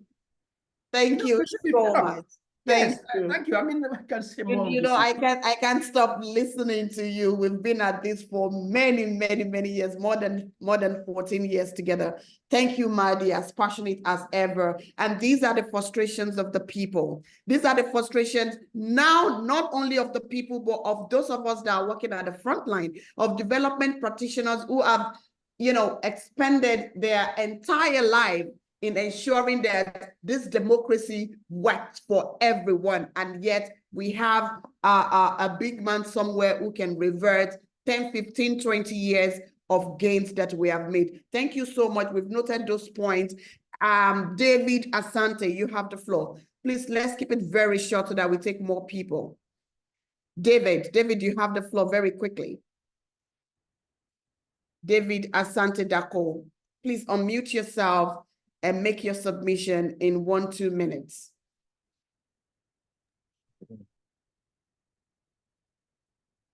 Okay, David, so I'll come back to you. Mamadou. Hello? Okay, David is on. David, you have the floor, please, go on. Good afternoon, everyone. Good afternoon. One thing I want to draw attention to is just how significant the development in Senegal is going to be to ECOWAS's ability to convince the alliance of Sahel states, that's Burkina, Mali, and Niger, to return back to the ECOWAS. If ECOWAS fails in Senegal, it's almost a wrap when it comes to Burkina, Mali, and Niger. So it's a very high stakes game that is being played at the moment. And I don't think it's one that ECOWAS and civil society can afford to lose. Fortunately, there seems to be a lot of opposition to Macky Sall's shenanigans. And that, I think, is to our advantage. Now, what we need to do is to be able to put some highlight on all this opposition I'm very much aware of all the statements that we've been sending out, but maybe we could take better advantage of the media and put out something that may be more compelling. Perhaps we can get a video featuring very prominent figures in civil society and also people from maybe the business sector, people who, by virtue of their position in society, are naturally stakeholders in whatever that this decision is going to result in. And then we get this video, and in the video, maybe within a few seconds, each one of, I don't know how many people, 30, 45 people, state their position on Macky Sall's current stance. And it should also involve people in the broader international community. Okay. I think something like that, is a way to express solidarity with Senegalese. And if people in Senegal are able to see this, it's a great source of encouragement for them in their campaign against. Thank you so much. Yeah. Yeah, thank you, David. I think I get your point quite clearly, and I believe colleagues also got that we need to do more in terms of expressing and showing our solidarity to the people of Senegal beyond just the talks. We should use some visual effects and engage media, especially medias outside of Senegal, more significantly. Thank you so much. I think we've taken notes of that. I mean, as we were speaking, a lot of things are running through my mind as someone who, is familiar with all the worlds per se. ECOWAS is a very, for lack of better word, terrible ship. And it's always challenging to fight, battles from different directions. And you raised that in your comments, David, your last comment, talking about the exit of Mali, Niger, and Burkina Faso from the community, and losing Senegal. We can't even afford to lose Senegal because the Sahel belt is as porous more than it's ever been since the old confusion around violence, extremism, and the jihadist activity started. And you recall that one of the issues that the Malians, the Burkinabes, and the Nigerians had was the fact that the states was not measuring up in curtailing the activities of the extremists. I remember during the last elections in Mali, that elections, as an ECOWAS observer, we could not observe election in more than 30% of its territorial, confinement, if you get what I mean. And as of today, from the last report I saw an article that states that currently even the junta in Mali have less than 60% of the country under their control. The jihadists, the extremists are expanding. And we know what this means. We know how porous our borders are, from, Lomé to Accra, Lomé to Benin, Benin to Nigeria, and it continues that way, Burkina Faso to Ghana. Nowhere is safe. So losing another country and like Senegal, which happens to be one of the strongest within the Francophone side, is going to be a disaster today to the Commission and the heads of state. So it's not really a good time to be, in that club right now, because things are not looking so good. But I believe working together, we can nip some of these things before they go completely out of hand. I'm going to invite Mamadou Diop for his comments, and then I'll go back to the speakers. We have 10 minutes, but I think we can extend it for another 10 minutes just to get your interesting point and especially recommendation of what we need to do and do more. Mamadou, you have the floor right now. Mamadou Diop. Mamadou Diouf. Oui, bonjour. Pardon. Oui. Mamadou Diouf. Oui. Good morning. Thank you so much for this opportunity that you're giving me to comment on the situation in Senegal. This is very extremely tense situation following the decision of the president of Senegal, who woke up one day to postpone the electoral processes that was ongoing. To know what's happened in Senegal. What's happened in Senegal is coup d'État. On ne peut pas l'appeler autrement qu'un coup d'État constitutionnel. We cannot call it any other way. It is a coup d'etat. What happened is that, knowing that his candidate was going to be beaten in the presidential elections, he thought it wise to postpone the process by deciding to reform his own decree. And so what I expected of ECOWAS and civil society organizations, what is really important is that the president is insensitive to petitions. He is insensitive to the opinions of experts. More than 150 professors of universities have signed a petition. They signed a petition to ask Macky Sall not to take part in the elections and to organize transparent elections, but he didn't. These are professors in constitutional law. They came up with a petition to prove that the act of the General Assembly is anti-constitutional and that they cannot vote a law to prolong Macky Sall's mandate and stop the electoral processes. And so what we Senegalese civil society organizations expect from other civil society organizations is the acceleration of the pressure on the government. But I would like to inform you, however, that Macky is insensitive to petitions. So we need to organize public protests in Africa and in the diaspora and in Senegal, as we are doing currently. All right. Thank you so much, Mamadou. I think one thing that everybody is repeating is the fact that we need to work more together and intensify our effort. Let me go back to our speakers now as we try to, collate more recommendations and actions that we need to take.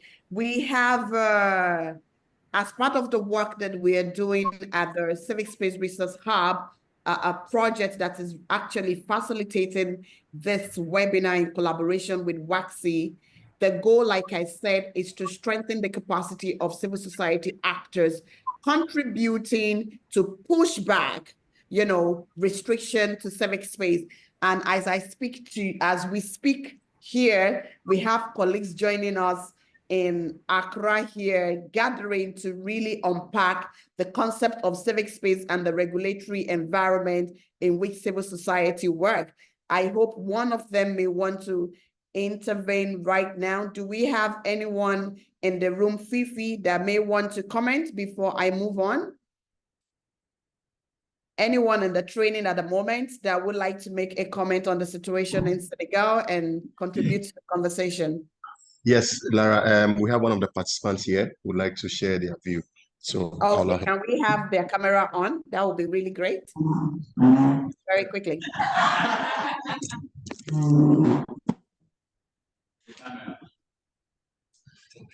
Please show my face, show my face, show my face, show my face. We can hear you.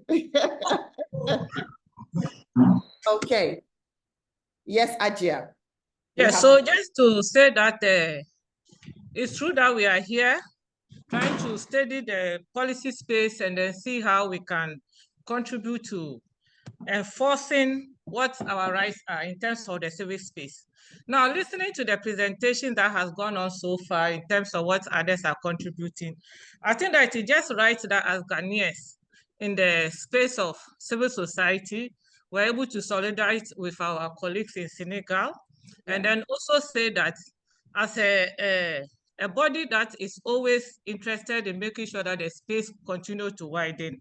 We agree that every means that we need to do, every possible strategy that we all have to agree to make sure that the civic space that our colleagues in Senegalese are being denied is not right. We have to do it. And based on the learning that has gone on so far in this class for the past 4 days, we realize that some of the issues that have been discussed are what we are practically seeing on the ground.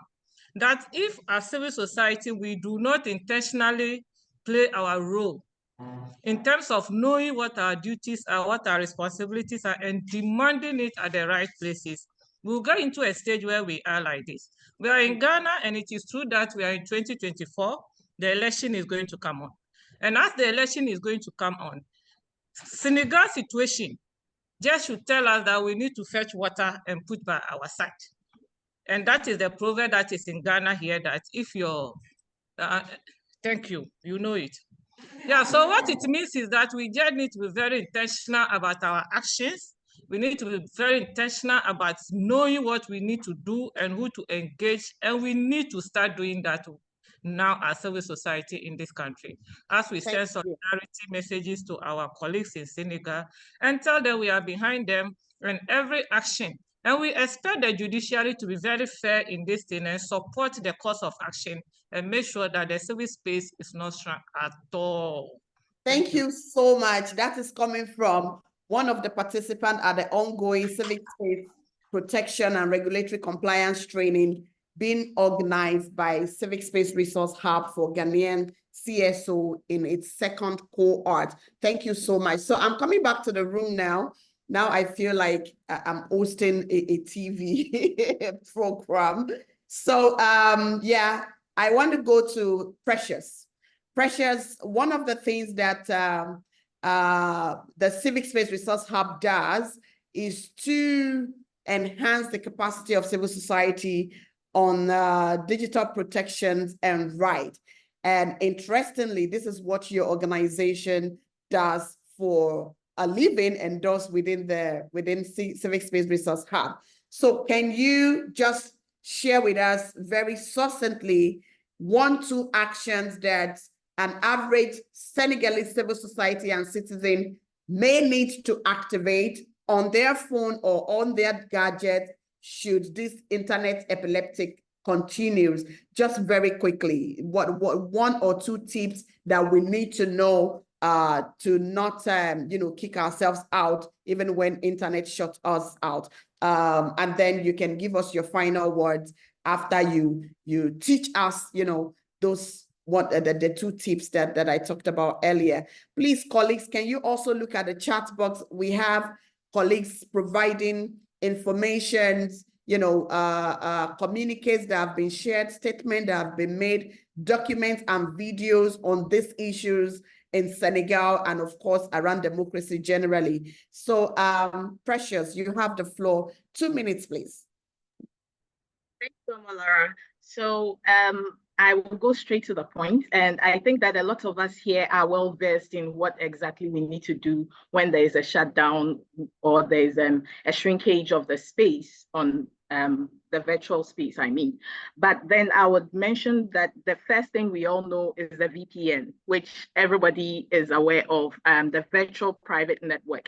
And that has been used, particularly, I think Nigerian folks used it a lot when the social media was shut down during the riots.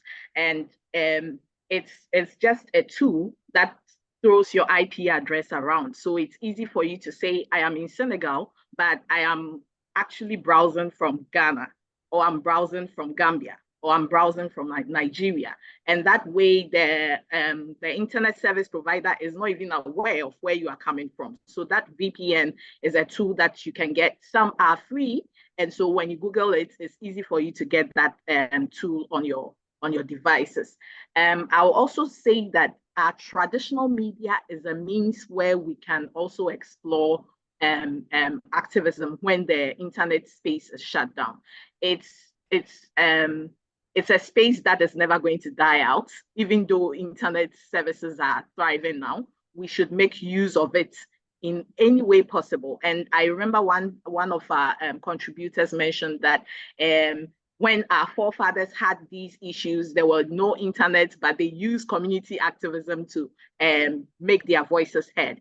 And so that is a way you can also explore when you don't have access to these internet services. Now, my last words will be what I actually put in the comment section, that we shouldn't wait for this to happen before we try to have a conversation about it, or we issue a statement. Like it happened in 2016 ahead of Ghana's elections. We had the IGP say he's going to shut down social media. Yeah. And then we were up. We all started shouting and everybody came up with views of how to handle the situation without shutting down social media. In the long run, what we see now is that Ghana Police Service is actually on social media and is even making much more use of the space than most civil society actors now. And so we shouldn't wait for elections to happen, or we shouldn't wait for these internet shutdowns to happen before we make noise about it. There is a way we can explore strategic engagements with these stakeholders. There is a way we can use civil society advocacy, even media advocacy, to make noise about it before it happens. And for us in Ghana, we are still monitoring happenings, and we are going to make a lot more noise about not trying to shut any part of the internet ahead of our elections, because then you are shrinking the space for electoral discussions to go on. Thank you, Omolara.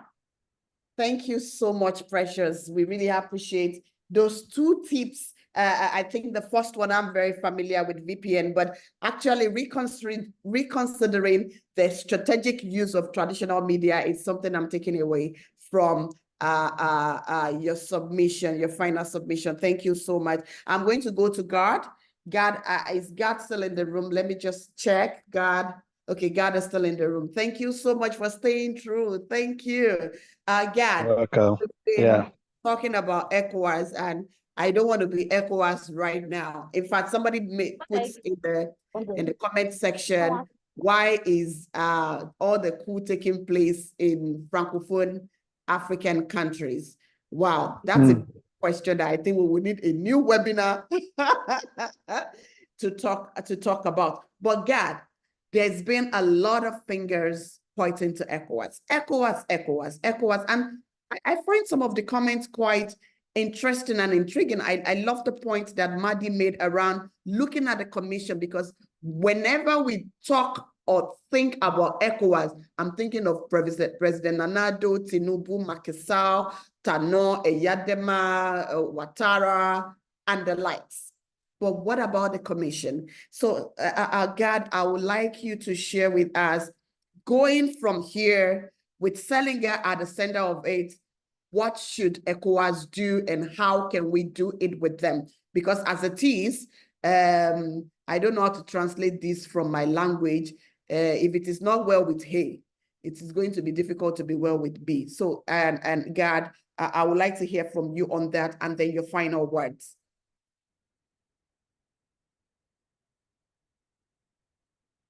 You have the floor, please. Okay, thank you. I think a brigade approach, or going to beg when there are coups or when people are protesting, when governance is not working, individual president and ECOWAS as a collective should be able to reach out to such a president and narrate the long-term implication of such an action on the region and the implication on other countries. Here we are as activists from Ghana, Nigeria, Uganda, Senegal, and other places discussing the problem of a sister African country. So we expected those that benefit from a more stable country than us to do more by speaking to themselves, except if they are in alliance and in a gang up to destabilize the region for their selfish interests, and then that is something else. So I think ECOWAS need to go beyond what they do by having a way of engaging each other and speaking, especially during election issues. Most of the coups that have taken place in some of the African countries is a fallout of bad governance, lack of inclusive governance, or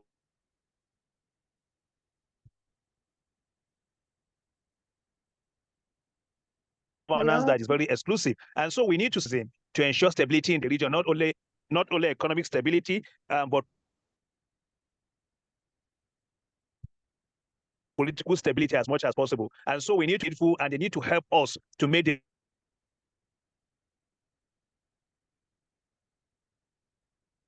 Oh, God, we are losing you or we've lost you. Wow, so sorry. I think that must be an internet problem. Or can anybody hear God? God, you were breaking. Your line was breaking. Can you hear me?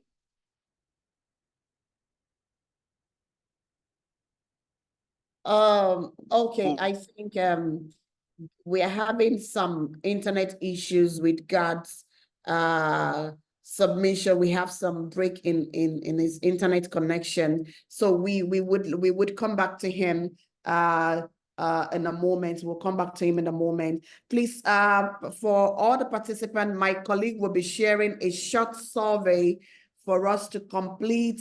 Please, we would appreciate if you can spend 2 minutes of your time to complete the survey on how this webinar went and what we can do better. At WAXI, we always like to check ourselves, review what we're doing, and improve on them every time to enhance the work that we do and the support that we give to civil society. So if you can just look at the chat box, click the survey. It's very few questions that you can respond to even as we wrap up this conversation. Fatu, I'm coming to you.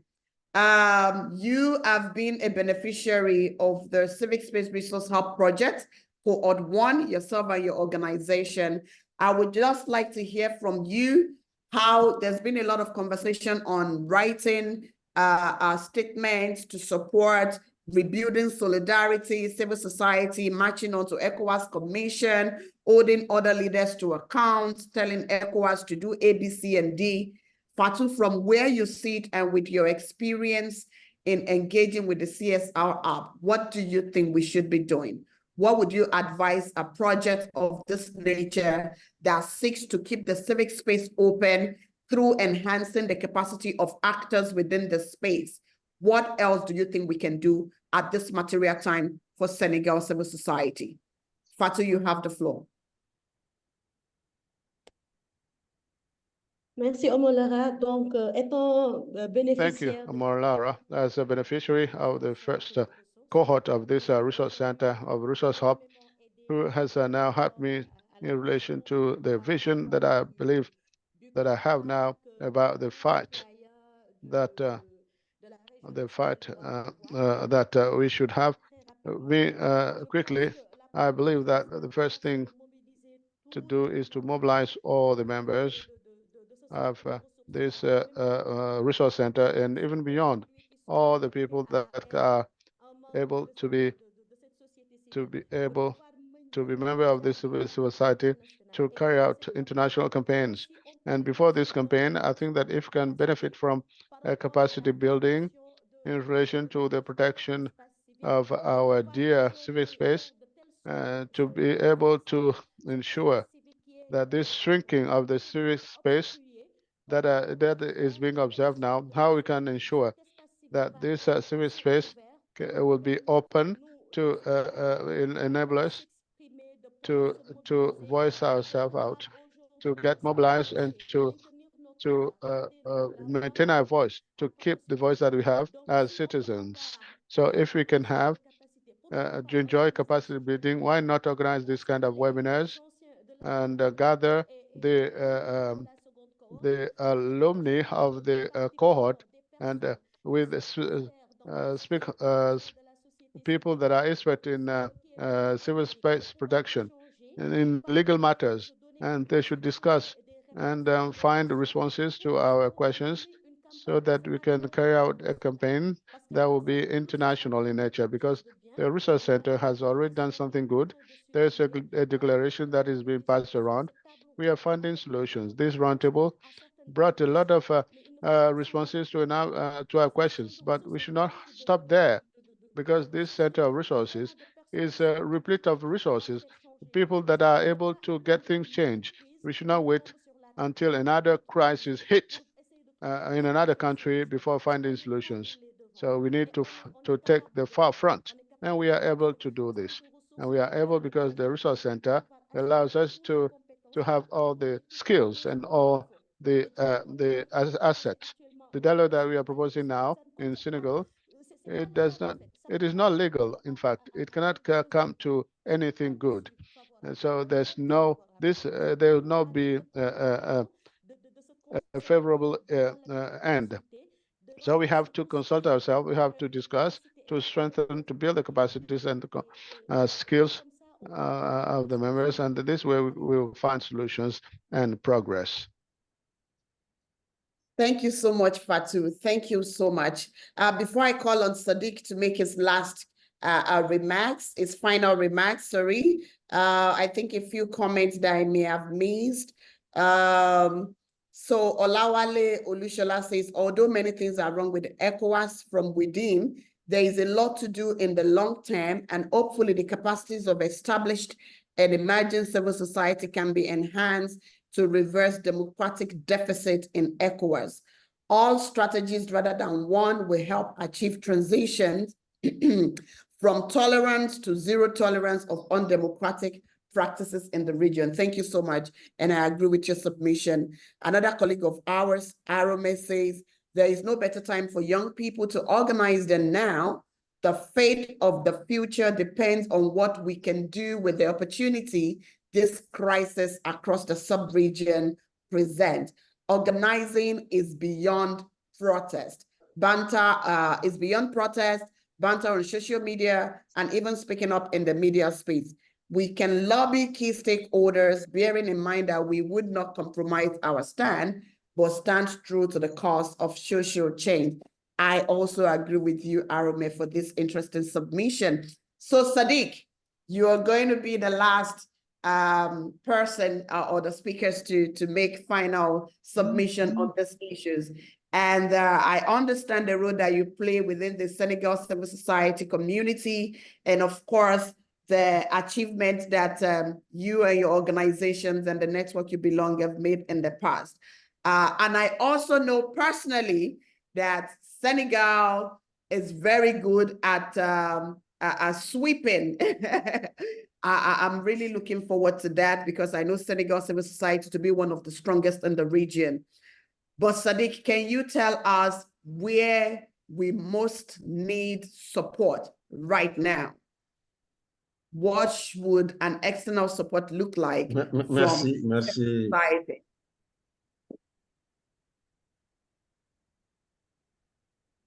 Merci, Olala. Donc, thank you, Morala. Let me come back to quickly to say that the shrinking of the space did not start only with this event, because since 2021, in March 2021 and July 2023, and including 2015,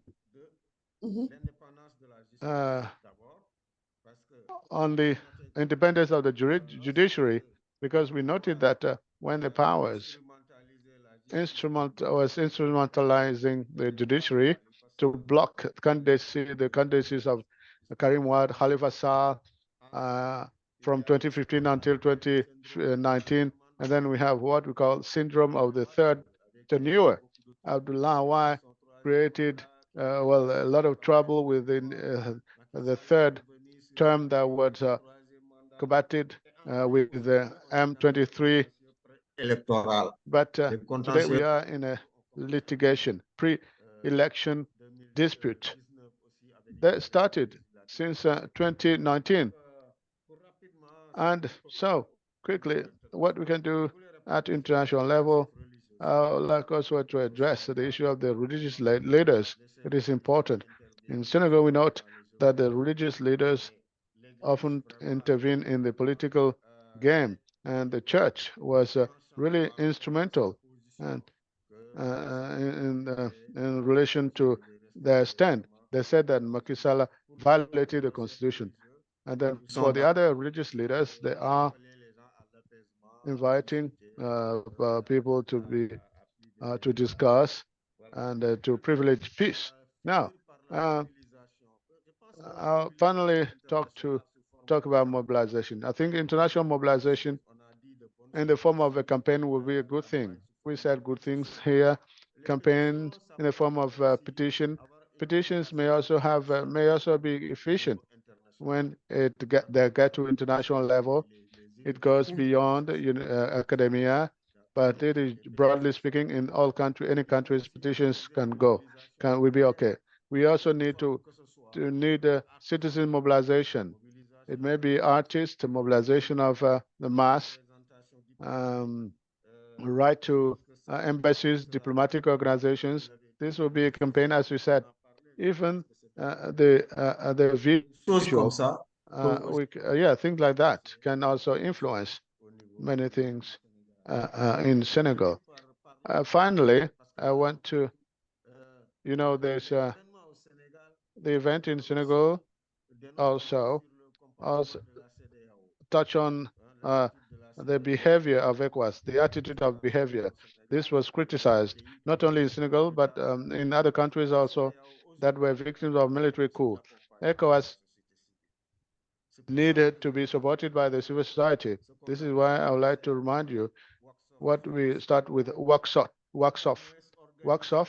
to organize during the ECOWAS sessions, NGOs fora, while waiting for a certain time where the peace and councils, where the ECOSOC WAXAO is reformed. We rely on organizations such as WAXI because WAXOF, sincerely, was part of FASCAO. Initially, we did many things during the initial years. We exerted pressure on ECOWAS on the stand to be taken now, as this is no longer done. We rely on WAXI.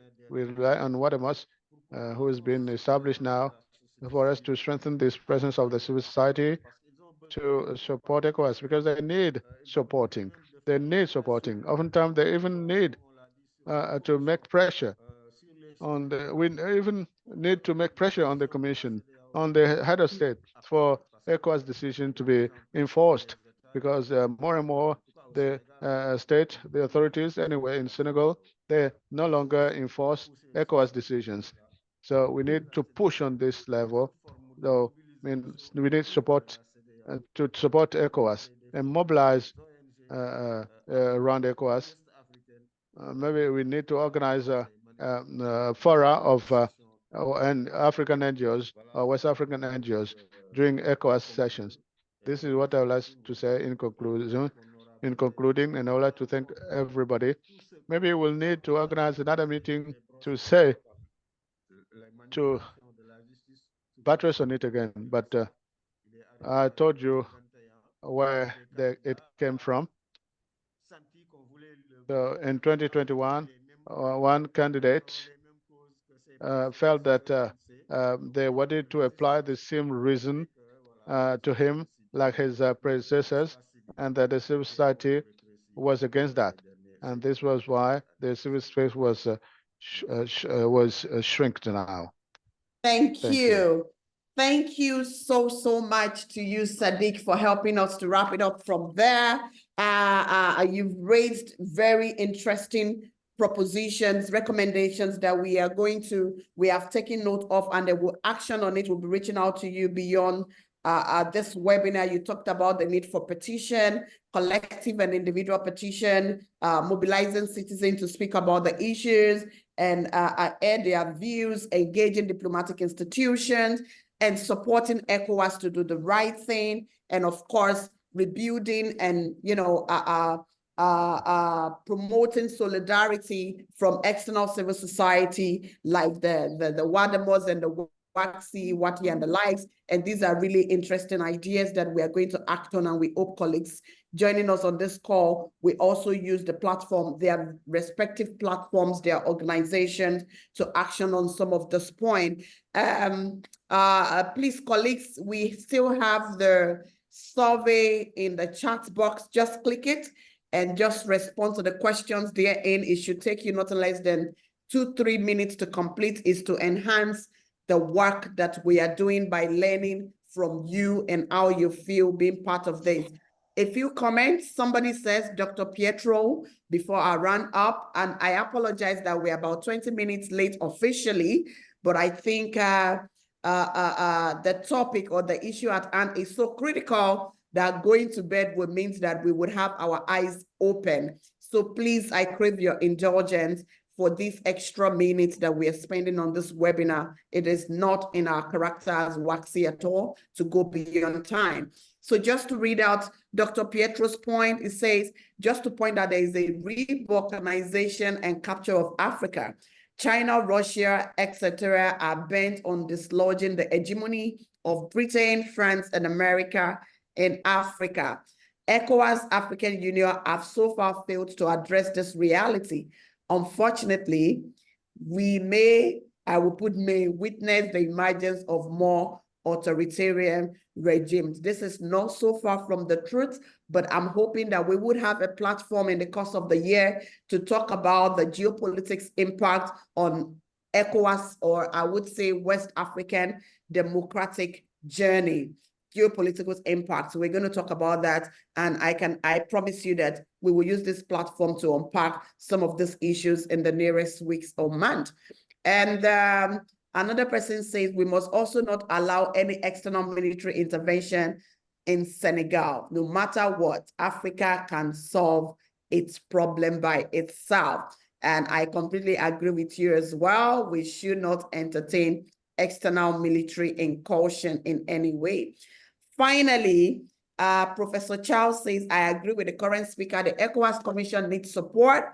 And I agree with Professor Charles that indeed the ECOWAS Commission needs support, and civil society would have to give this support. It is clear that many things are going south, and then we can also see that the weakness is apparent. If the strength lies in us as a people, please let us provide that support. And we at WACSI, and I believe our partners, WADEMOS, WANEP, we are happy to provide this support from our respective standpoint to the ECOWAS Commission for the betterment of our region and its sustainability. We have had conversation with our colleagues, Gad Peter, who is the executive director of Clean Foundation in Nigeria, Sadiq of Rado from Senegal, Fatou from Senegal as well, and then our sister from Pest Plus Bite, Precious. Thank you so much for joining us for this conversation. Like Sadiq said, this cannot be the last. This is the first of this series of conversation. We at Civic Space Resource Hub, WACSI, and our partner will be monitoring the situation in Senegal, continue to speak about these issues, act on the various recommendations that have been made in this platform today. The interesting comments, we have taken note of all of them, and some of you will be reaching out to you in private to act on some, depending on, based on your expertise and the work and the positioning of your respective organizations. Thank you so much for participating. And as we continue to monitor, and there is another urgent need for us to reconvene on this platform, specifically on Senegal, be rest assured that the CSR-Hub and WACSI will make that happen. Special thanks to Madi for helping to put this recommendation so succinctly. I believe my colleagues are watching and they have taken note of it. Thank you so much, Madi. Madi is a very senior colleague from the Gambia, a very respected human rights activist and a senior comrade on whose shoulder I've probably ridden for so many years. Thank you so much for doing this for us. On this note, I want to say thank you to our speakers once again. Thank you to WACSI team. Thank you to CSR-Hub, stakeholders, the facilitators, beneficiaries, and of course, thanks to our interpreters and to WACSI communication team for facilitating the technical aspect of this conversation. On behalf of my director, Nana Fajinu, who is unavoidably absent from this conversation, and myself and my team, I say thank you to you all for joining, and see you next time. Thank you. Thank you so much. Please take your time to complete the survey, please. Thank you. Thank you so much, everyone. Thank you. Have a very good afternoon. Thank you.